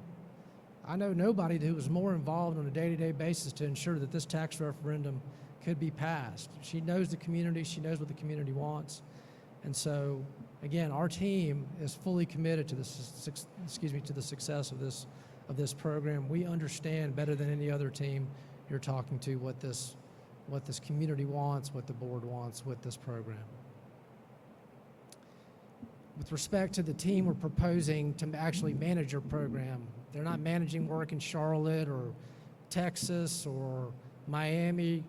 They're folks that are local to the area. They're finishing up a massive $250 million program this summer.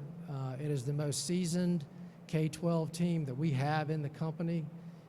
They understand how projects are delivered from the K-12 standpoint in the state of Alabama. They have relationships with all the various architects, engineers, contractors, subcontractors in this community to make sure that we're the squeaky wheel that's going to get the grease to get your projects done. And so again, we're not bringing in outsiders, we're bringing in folks to understand and know this community, and more specifically understand how to deliver K-12 projects, which is incredibly important. It is not like delivering a football stadium in Charlotte or a tire plant somewhere. K-12 is a very specific type of building and a specific skill set that's needed to be able to deliver those projects successfully.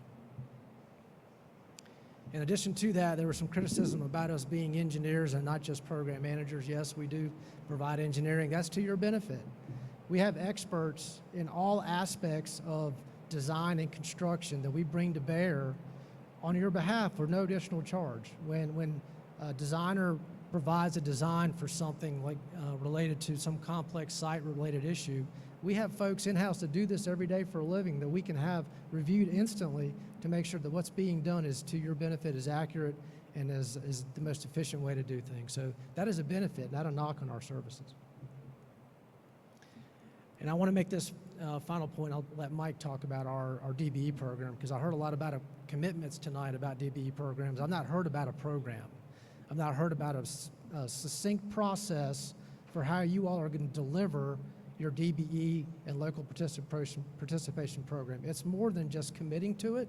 It's actually having a process and a system that's been proven and done over and over again in this community in Alabama, that's proven, that's tested, and that's sound. And so nobody you're talking to has done more K-12 work in the state of Alabama than this team, period. We've literally done billions of dollars of K-12 work all over this state, all over, for clients that hire us over and over and over again. These clients that we represent here, we're all still doing work for every one of these clients, and some of them we've been doing work for over 15 years. And so what you're getting with us and this team is a safe decision. We're tested, we know what we're doing, and we've got the actual team, not some team we plan on forming sometime in the future to comply with whatever program or participation requirements you're going to have. Our team is set. We know what their capabilities are. We know what they're going to be able to do to perform to your benefit. With that, I'm going to turn it over to Mike to let Mike talk about what our actual DBE program and process is for maximizing your participation and actually achieving the results that you all are looking for to achieve. That is one of the things that Mike and his team are going to be specifically responsible for with respect to our team and delivery of this program, and so I'd like for him to describe exactly how we're going to deliver that for you. Thank you, Leon. Madam Superintendent, Chair of the Board, all the members. Glad to be back with you again tonight. You know, one thing that I'd like to start with is, and we can go to the next slide. One more. Keep going. Keep going. Keep going. Keep going. One more. Yeah, keep going. Right there. Hold right there for a second. Thank you. So, you know, as I thought about how to present this, Leon touched on the experience of the team, talked about the continuity of the team, talked about the connectivity of the team. But I want to talk about the importance of starting with the end in mind, right? So as Leon talked about, we've heard the idea of percentages and those kind of things being tossed around. But at the end of the day, what is the outcome that we're after? Is it percentage or is it capacity built in the organizations? Is it an impact to the community that you're really after? Because as a minority business owner myself, I see percentages, I hear percentages, but at the end of the day, I'm after results. So what are the results that we're after? So we're starting with the end in mind of what is it really going to take to develop companies into a place that when they finish this program, they would have earned the ability to continue to grow their business. They would have learned something that they may or may not have known in the process. And then two, they've been able to earn revenue that helped advance their companies. So again, starting with the end in mind, because I think that's important. So as we talked about that, one of the key things with that thought process is removing the barriers. So when you talk about barriers, a lot of times barriers are things that are seen and unseen. We may not understand them all because if we don't deal with them, you really can't appreciate the significance of them. But one in particular is this whole insurance component around how smaller businesses have to insure projects.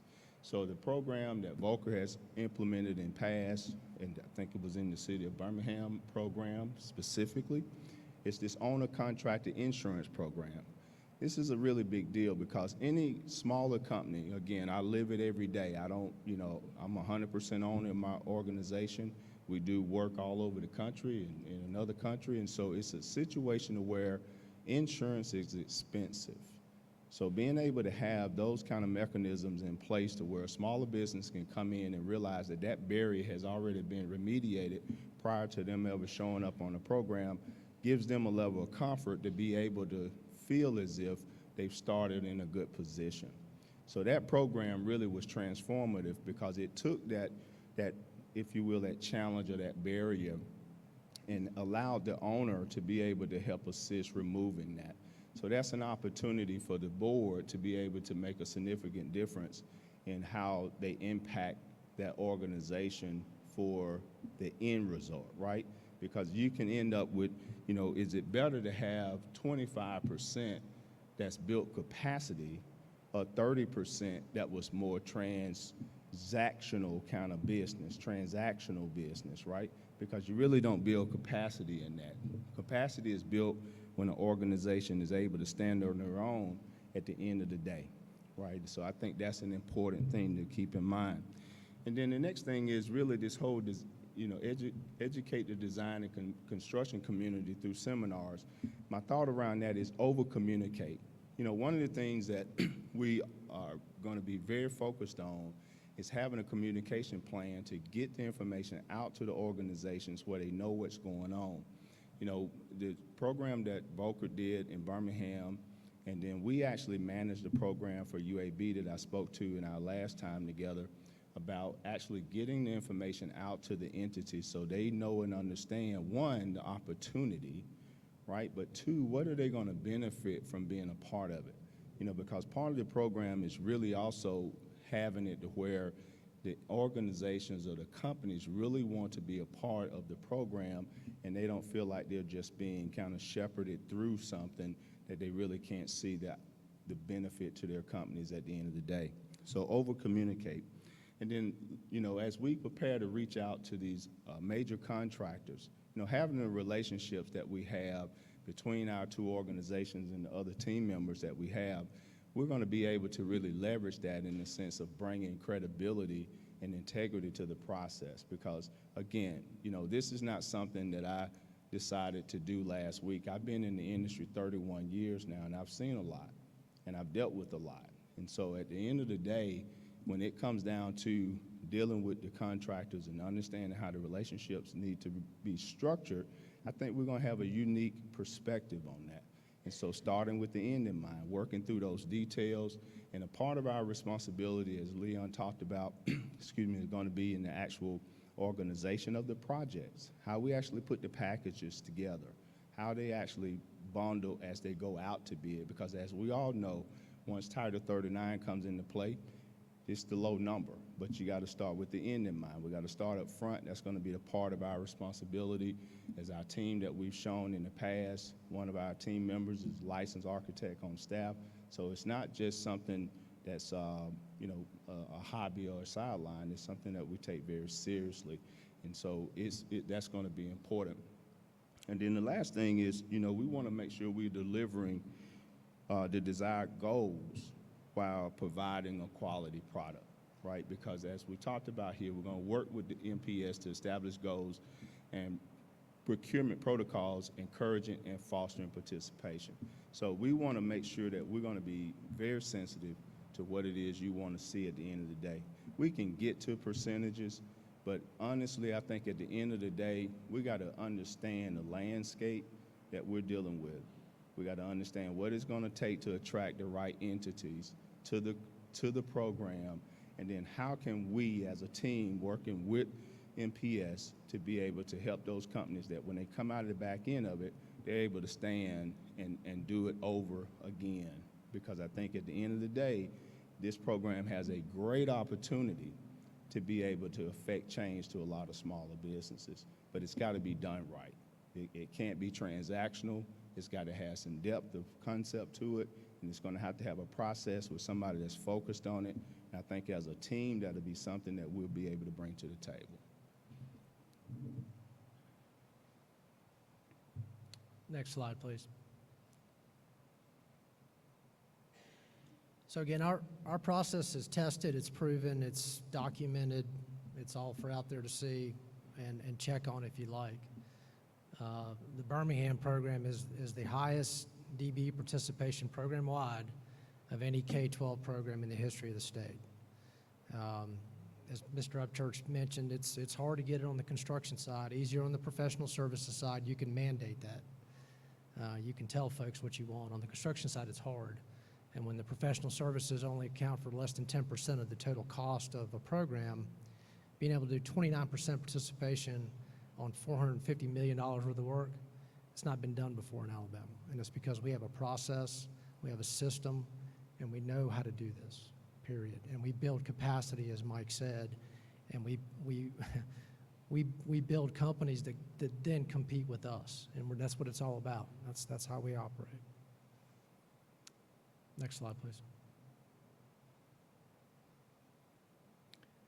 So again, our entire mission is to build a staff, a team, a process, an approach to meet all of your goals, not just to build your buildings on time and in budget. We know that those are important, but we also know there's a whole lot of additional goals that this school system has and this community has with respect to this building program.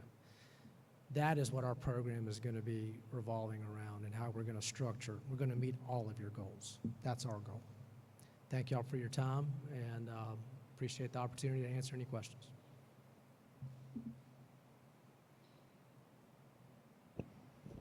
Do you have any?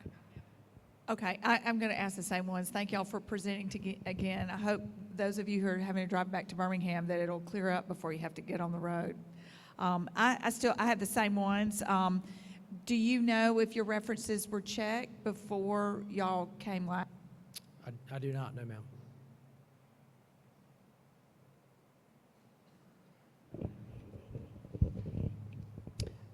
And were y'all did your initial interview on Zoom with the same people, and was it still about the same time? Yes, ma'am. Frame?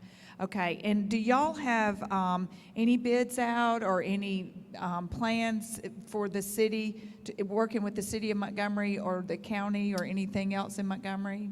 We are doing work for the city and the county on the engineering side, or Okay. construction engineering inspection.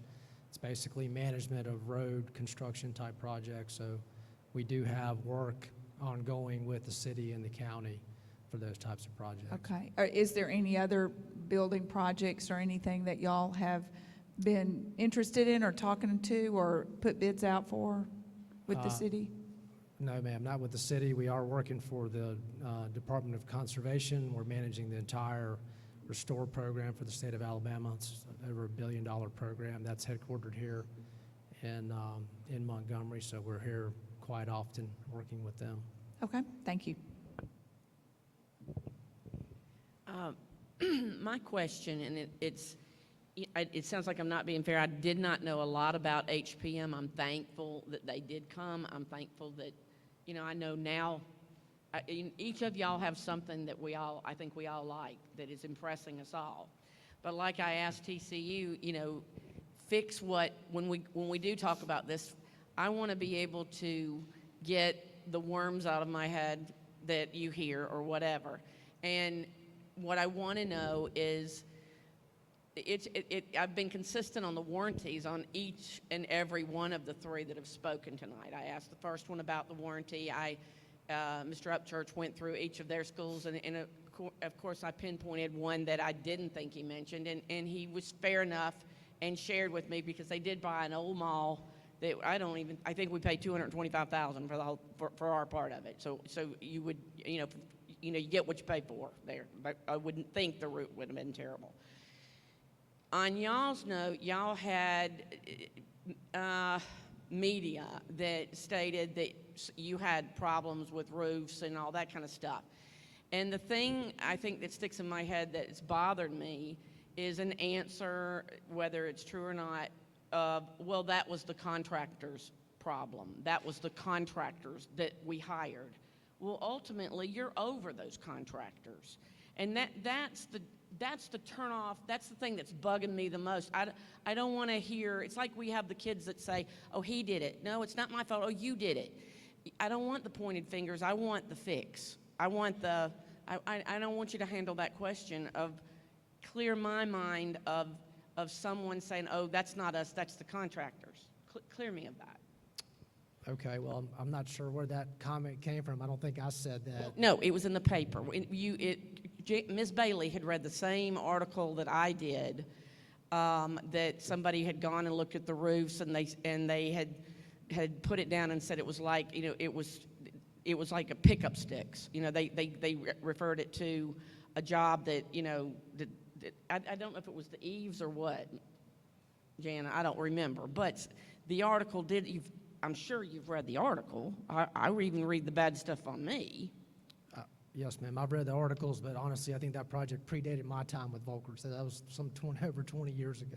Right. But what I can tell you is what you're hiring us for is not to design anything or to construct anything. It's to be your representative and manage those that do. And right? If you managed it and you found out the people that built did not do a good job, Right. I want to know that, I want to be assured that you, as my consulting group, I can come to you and go, I just don't want to hear you tell me that B&B, I'm making that up, I don't know B&B, but that's B&B's problem, because it's not B&B's problem. It would be Volkert's problem, because you were the ones that hired them. Yes, ma'am. It would be our responsibility to hold all those accountable contractually. The contracts hold them accountable. There's bonds on those. There's insurance on those. It's our job to make sure that those who perform the work, that got paid for that work, are responsible for that work. And I'll give you a great example. We had a really large project in Birmingham, Winona High School.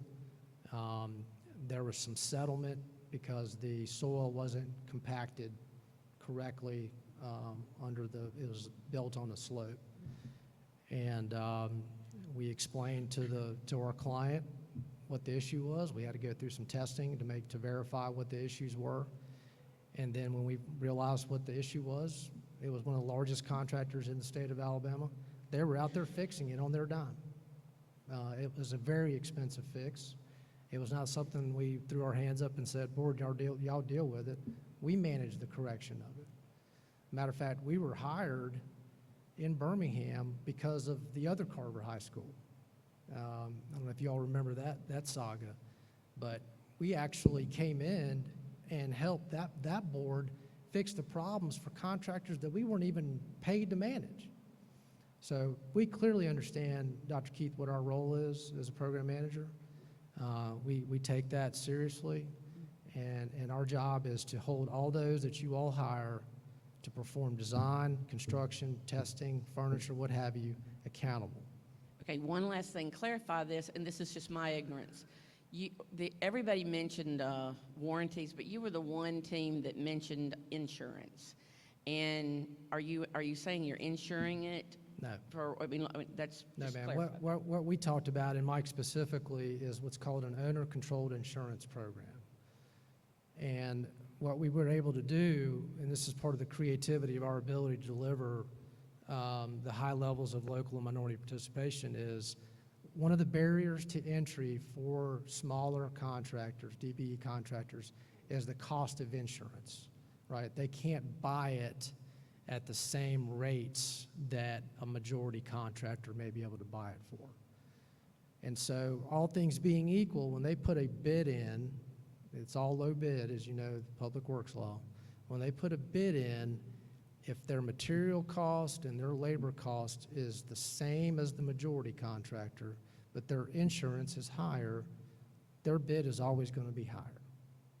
So what we were able to do was take that out of the equation, and it was a multiple benefit. Not only did it allow disadvantaged contractors to participate at a more equal playing field, it also provided way more insurance coverage for our client, way more. And because they were buying it on a huge scale, the cost of that insurance was way less. And so that's why on the Birmingham program, we were some $30 million under budget, and we're able to do technology refresh for every single building in that school system that was not originally budgeted or even planned for. And so those are the type of kind of creative and out-of-the-box processes that we're going to bring to make you guys successful throughout your entire goals, not just the on time and in budget. Are there any other questions? Thank you. Thank you all again very much. We really appreciate it. We appreciate all three presenters tonight. I think we've all learned lots, and appreciate your being here even in a thunderstorm.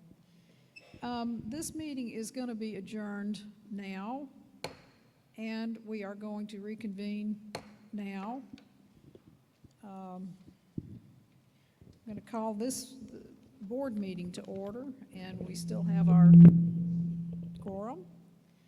And if I could get an approval of this agenda. Madam President, I move that we approve the agenda. Is there a second?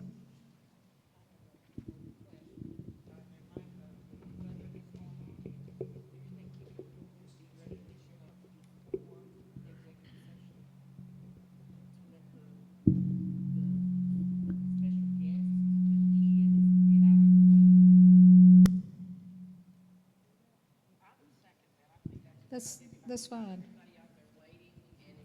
That's fine. That's fine.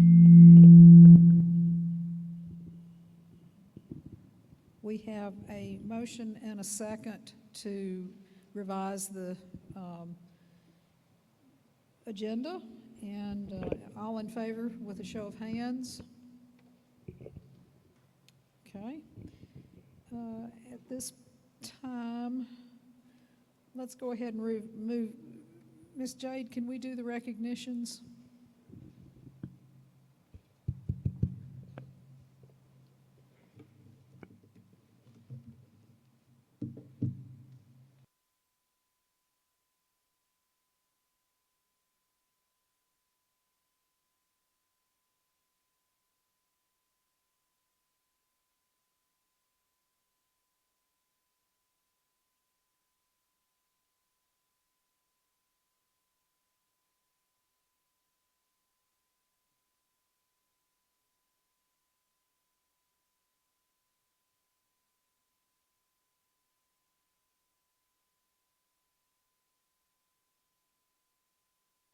If I can have Dr. Moore and President Will to come down and join us.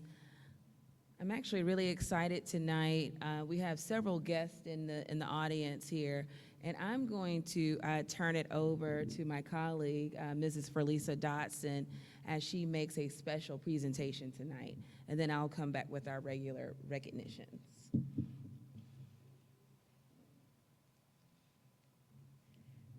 Good evening to Superintendent Moore, President Will, board members, and to MPS and the Montgomery community. I am honored to recognize Parents and Community Partners of the Year for several of our schools.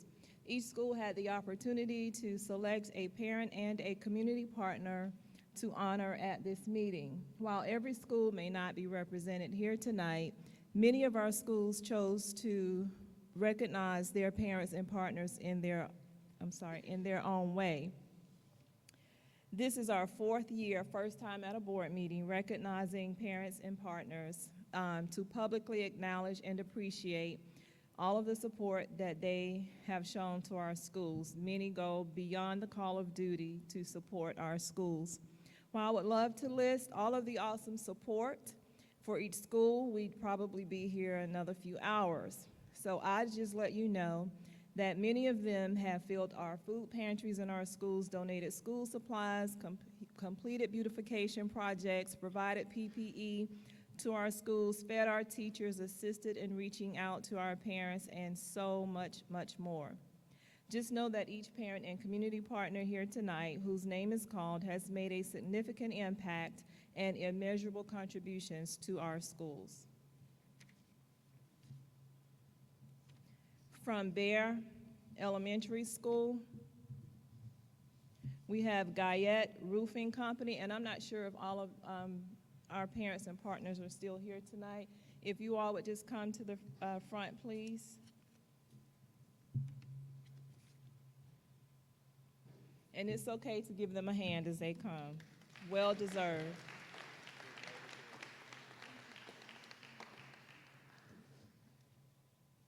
From Blunt Elementary, the parent is Emily Schweitzer.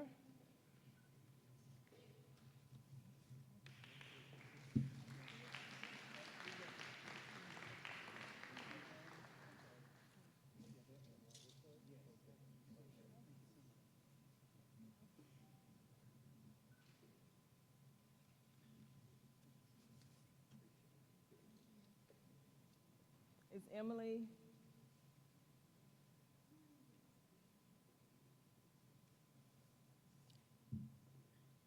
Is your parent here also? Okay. I'm sorry, and the parent for Bear Exploration Center is Mr. Lee Johnson, who's the PTA treasurer.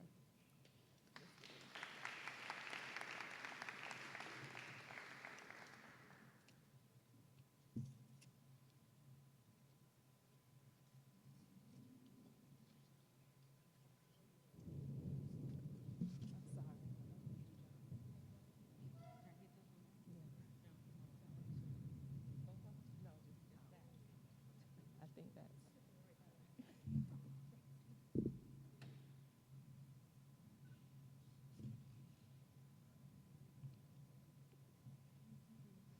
Do we have Miss Emily from Blunt? What about Thornton Road Baptist Church, Pastor Michael and Mrs. Troll? For BTW Magnet, we have the Parent of the Year, Mrs. Nicole King, who's the PTSA President. And MGM Works, accepting is Director Trent Edwards.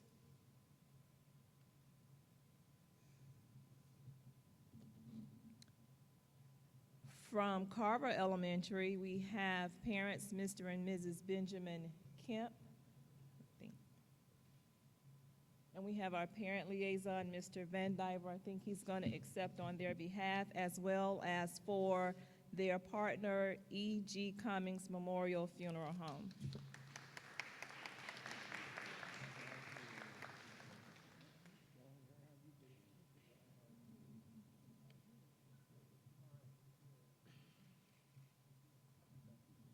For Carver Senior High, we have the Parent of the Year, Tammy Fleming. Good to see her again.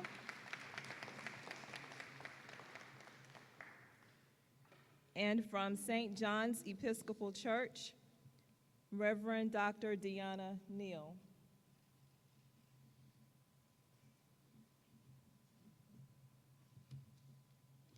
For Katoma Elementary, we have Parent of the Year, Shantae Lee.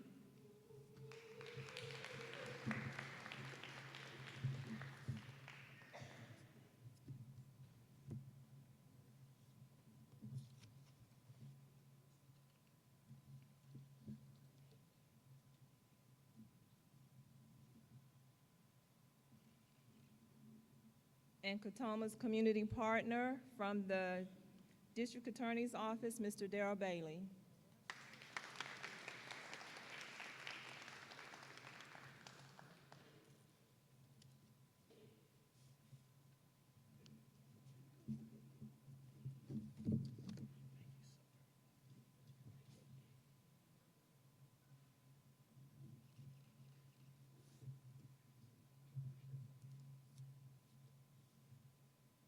From Del Reyta Elementary, Parent of the Year, Lisa Christian, who's the PTA president.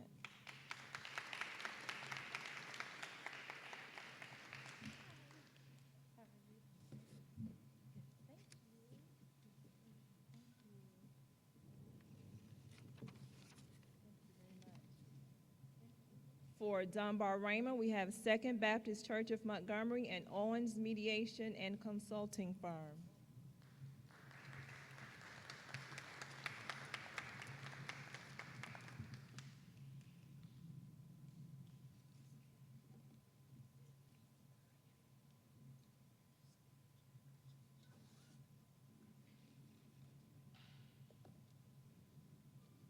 For Floyd Middle Magnet School, we have parent, Ms. Azzy Taylor.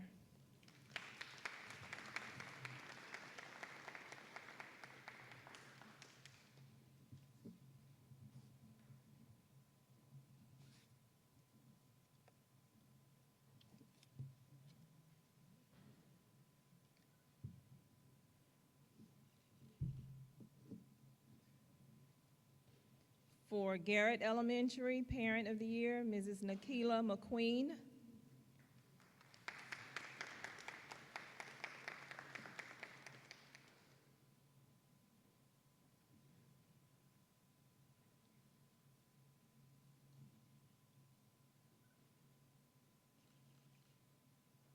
And the community partner for Garrett is Grace Presbyterian Church, Bill Thompson, pastor.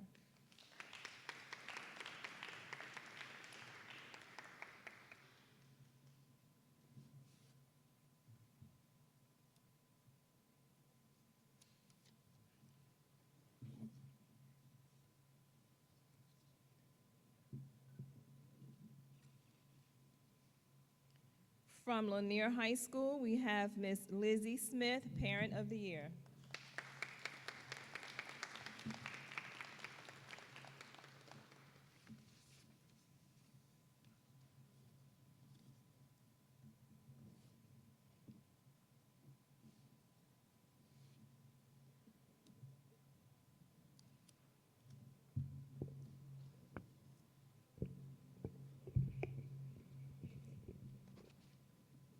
While they're taking this photo, I just want to say that Ms. Smith is my neighbor, and it is simply amazing what she does. She is at that pantry every week, working hard, doing everything she has to do, and while raising her 4 grandchildren.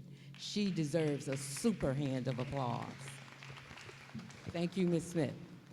And she was just as engaged when I was a principal at Seth Johnson. She was also one of my parents. And from Pentlala Elementary, we have Tanya Arrington as the Parent of the Year.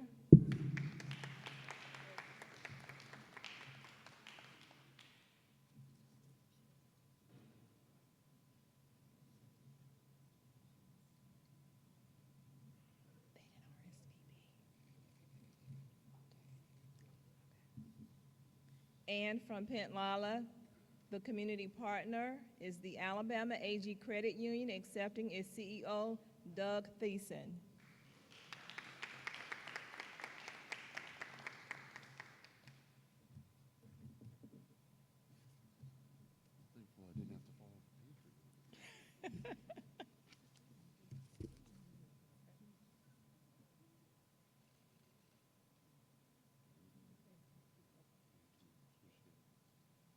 And while we were bragging on Ms. Smith, I overlooked from Lanier High School, Pastor Russell McCrory of First Baptist Church, Montgomery.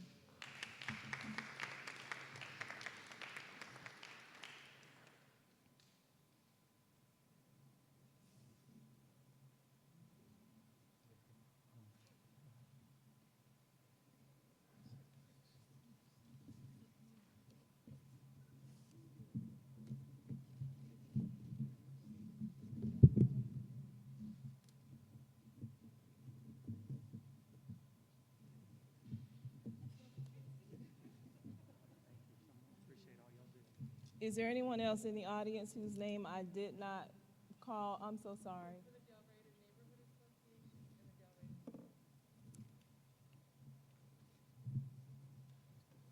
For Del Reyta Elementary School, the Del Reyta Neighborhood Association.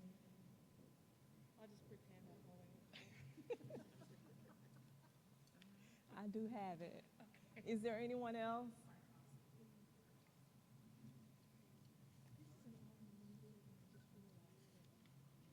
The parent.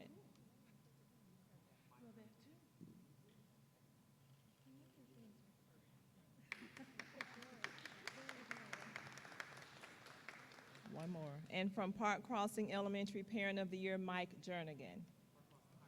I'm sorry, Park Crossing High School. Don't tell Ms. Fountain I messed that up. I do. That's just a blank.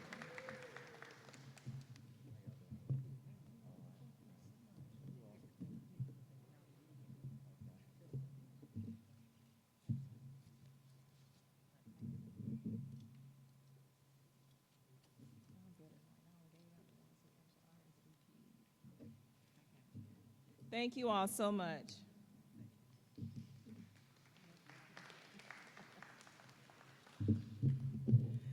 Thank you, Mrs. Dotson, and to our partners. We're so grateful that you all, for all the work that you all do for our students and our community, so thank you so much.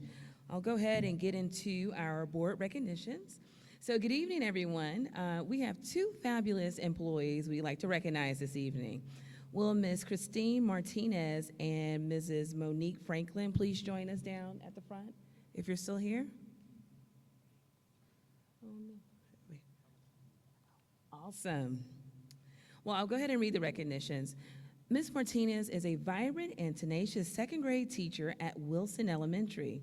She is a strong collaborative team player who is innovative and passionate about ensuring all Wilson students and faculty strive for higher achievement. She and 3 other Wilson teachers developed and led a system-wide professional development involving virtual teaching and digital resources. Thank you, Ms. Martinez.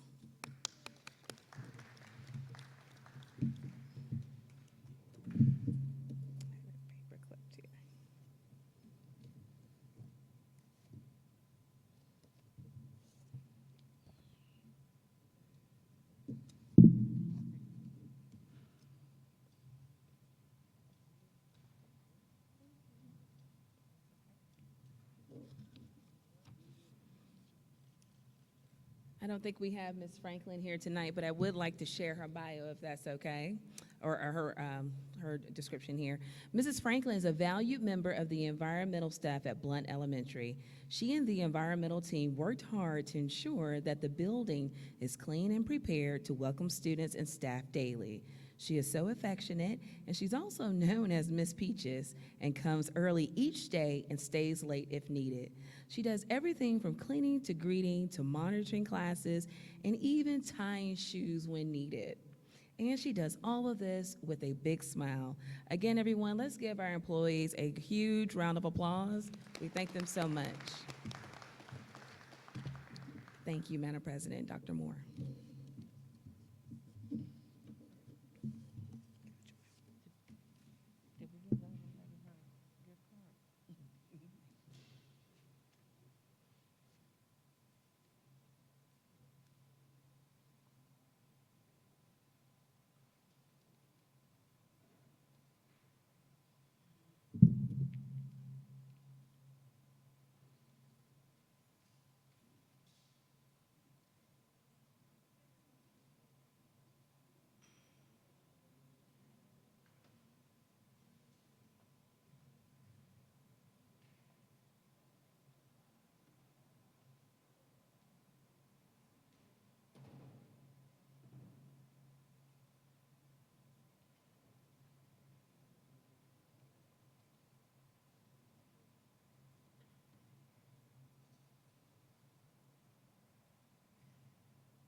I know we have fewer people in the audience now than there were, but I start each meeting with something great that's going on in our community, in the MPS community. And there's lots to go around tonight. First of all, congratulations to the 3 MPS students who placed in the National PTA Reflections Program. This is a really impressive accomplishment considering only 3 other students in the entire state placed nationally. The students are Minjae of LAMP, Christopher Roten, and Gaia Moore from BTW. I also want to mention the great partnership we have started with the City of Montgomery, Ed Farm, and Apple to launch a program called MGM Codes, which you heard about earlier. This program will bring the latest technology to students and teachers and set the stage for transformative and future-focused learning experiences. It will start this summer and as part of the Launch into Learning program, which is open to all MPS students. And we strongly encourage all parents to sign students up for the summer program. I think it's worth mentioning that MPS has 3 high schools listed in the top 20 of the state. According to the latest U.S. News and World Report rankings, Lamp High is ranked number 1 in the state once again, and not only that, Lamp is ranked 14th nationwide and 7th among magnet schools in the U.S.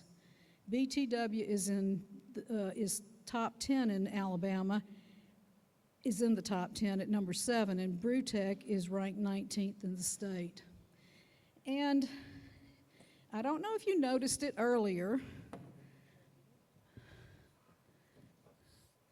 but this check for $129,707 was presented earlier today on this stage by Congresswoman Terry Sewell, and it is to MPS for the American Rescue Plan. This money will help us with learning loss and health and safety for the coming couple of years. We are real proud to get this, and it's certainly worthy of one more applause if we can have it.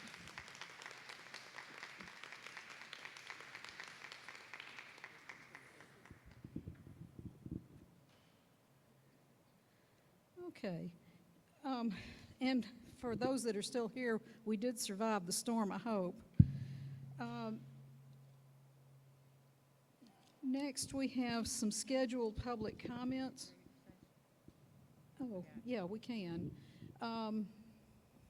Okay, at this point, we are going to go into executive session.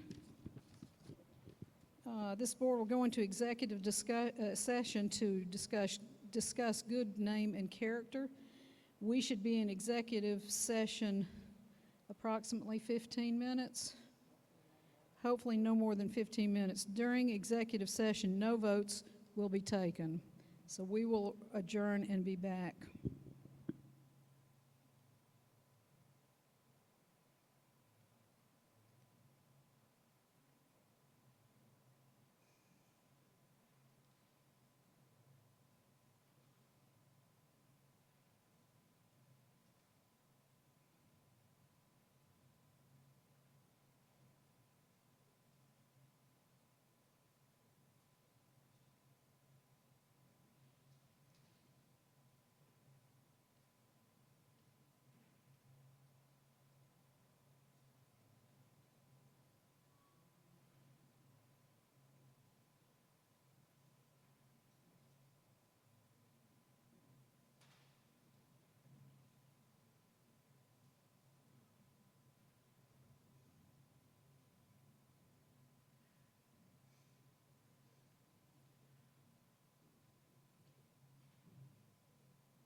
The executive session has been completed.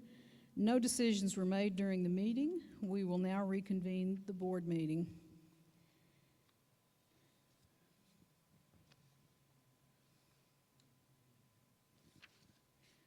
Okay, so we have scheduled public comments next.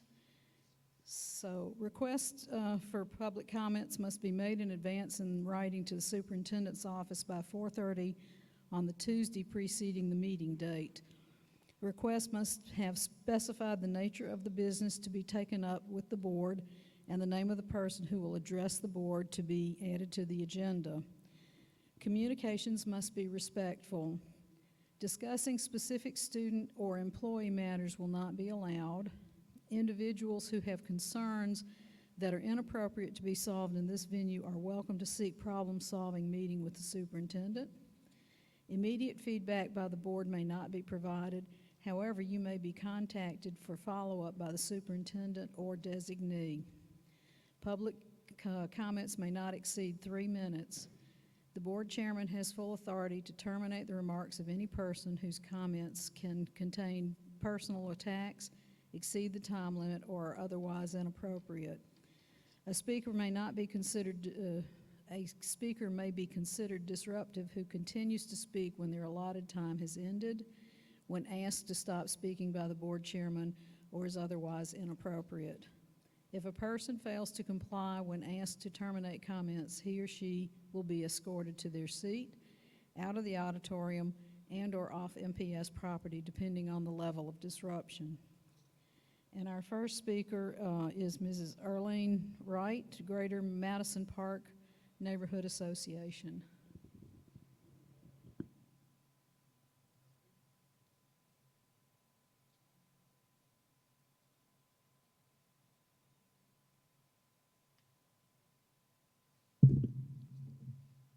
Good evening, everyone.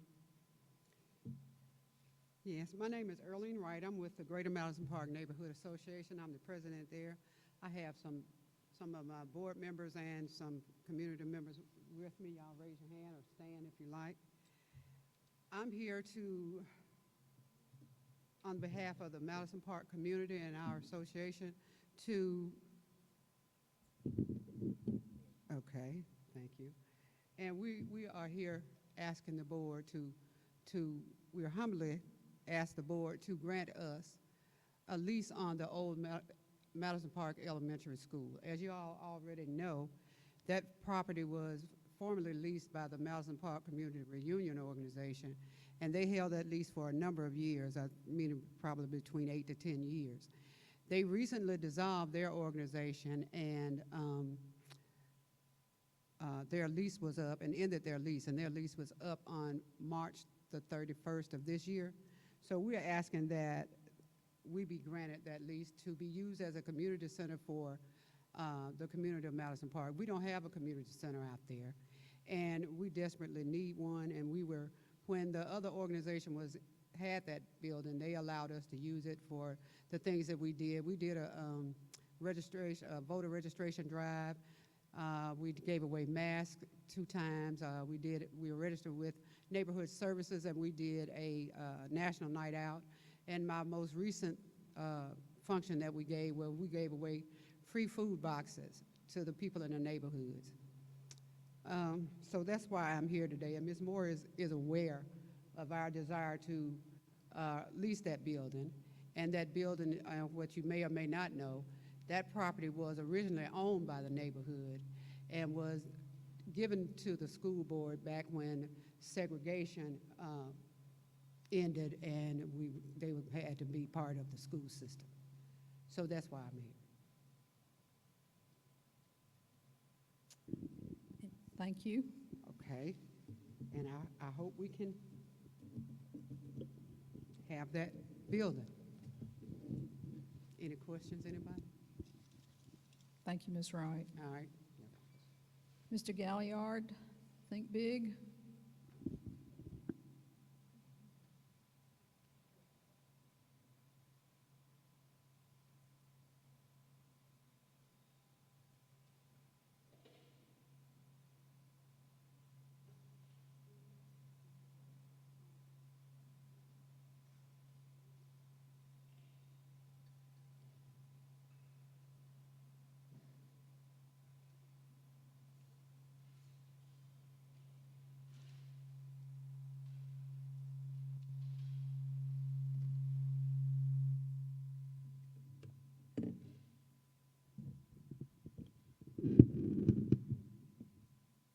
Good evening, everyone. Madam Chairman, Dr. Moore,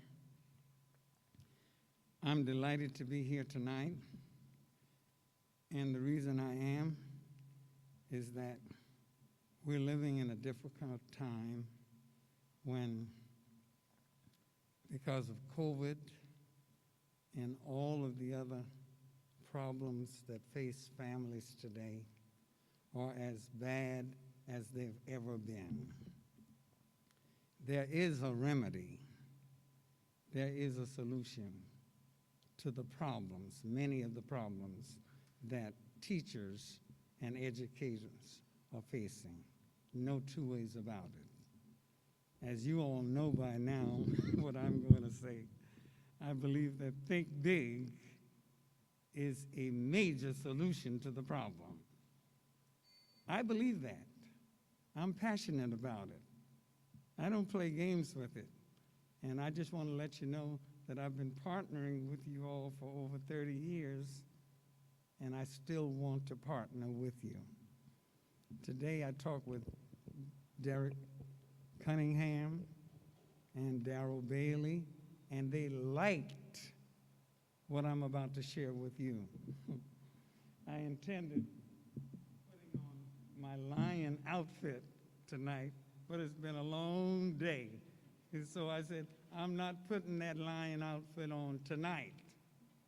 But if it's necessary, I'll put it on the next time. It's been a long day today. But I'm going to tell you what I'm going to do to reach children.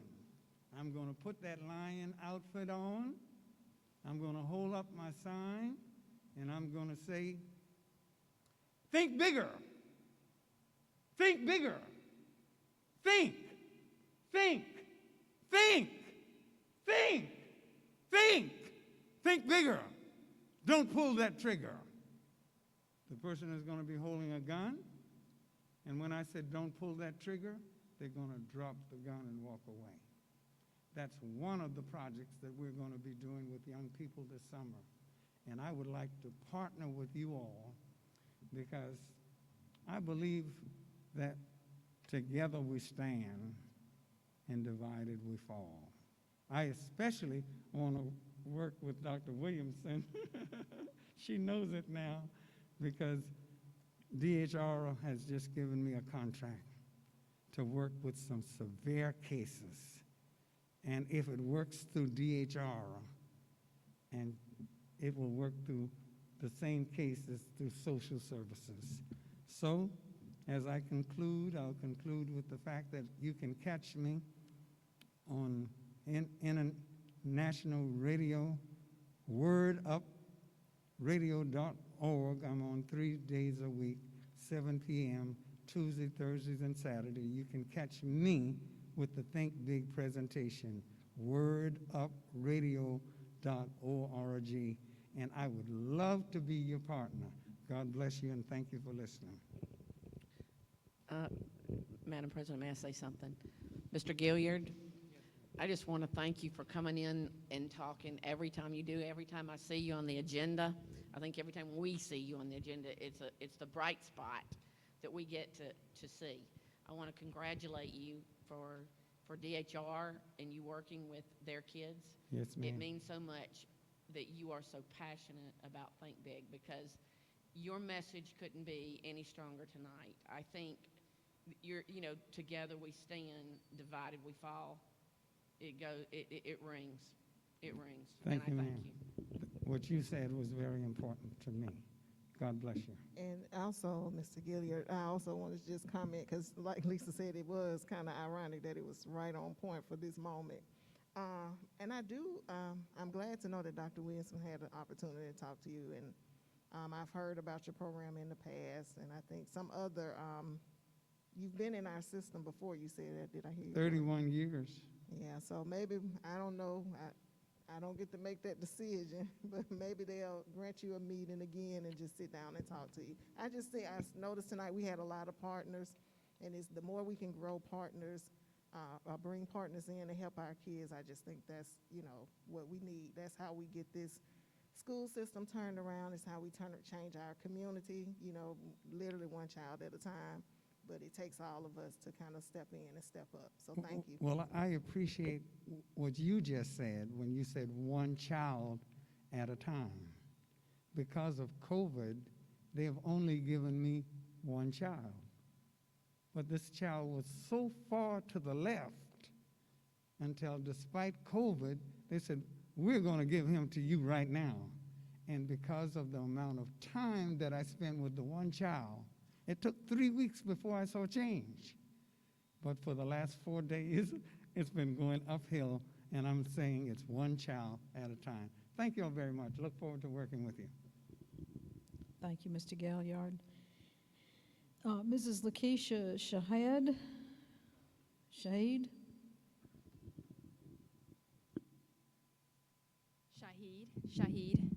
Ms. Shahid, I'm sorry.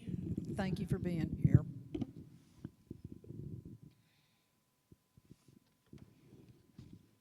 Good evening. I'm Lakeisha Baker Shahid. I'm a local attorney with the firm Shahid and Jose. And I'm also a member of the Montgomery, Alabama chapter of the Links Incorporated.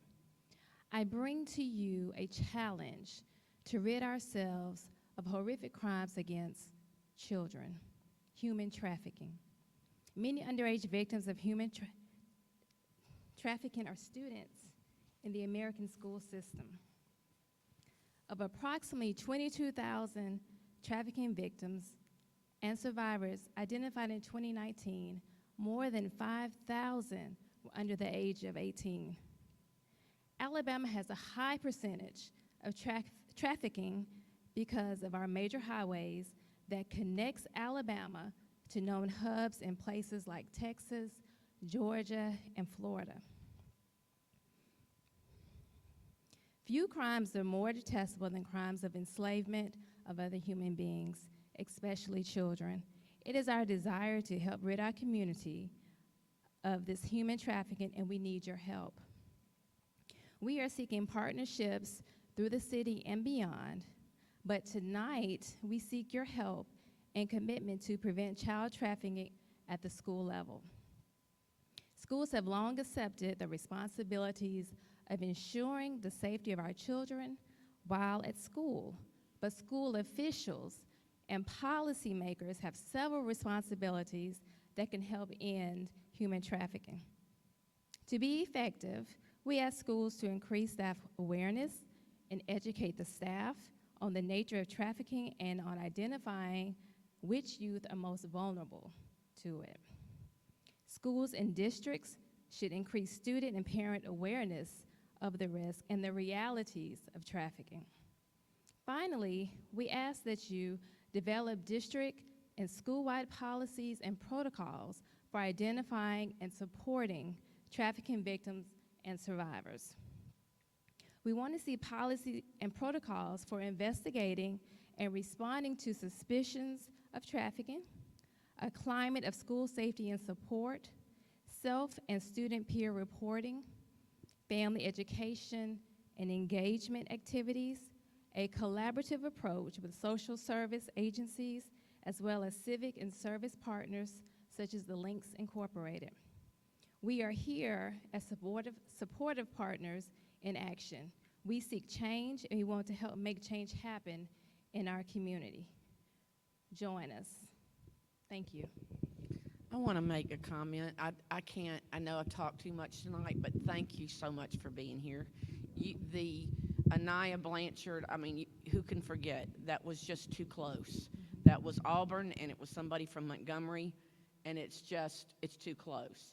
And if the people that I work with, which are a lot of attorneys and stuff like that, I don't think it's rumor. We have it right here in our city. We have it right here in the good part and bad parts. It's coming from Atlanta. And I think the board and our school system needs to make, especially young women, very aware of this from probably 9th grade or whatever, because they need to know that they can go to some store. It may not happen at school. With Anaya, it happened at going to a store.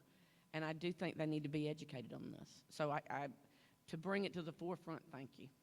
Thank you for having me. I know normally. Thank you.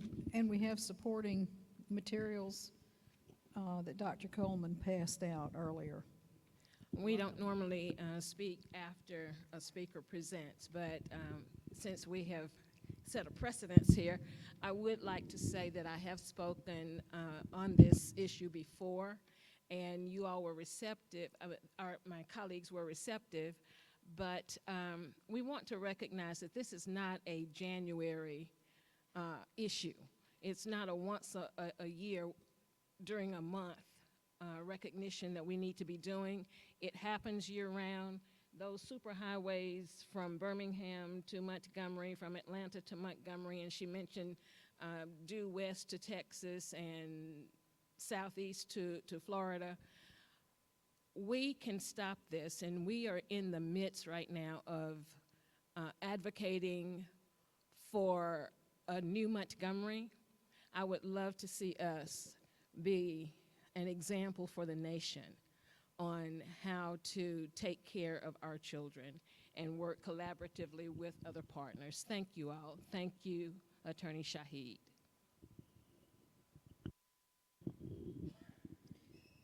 Next, we have a citizen's comment. The same rules apply that were read for the public comments. Tanisha Williams, still here, good. Speaking on finance.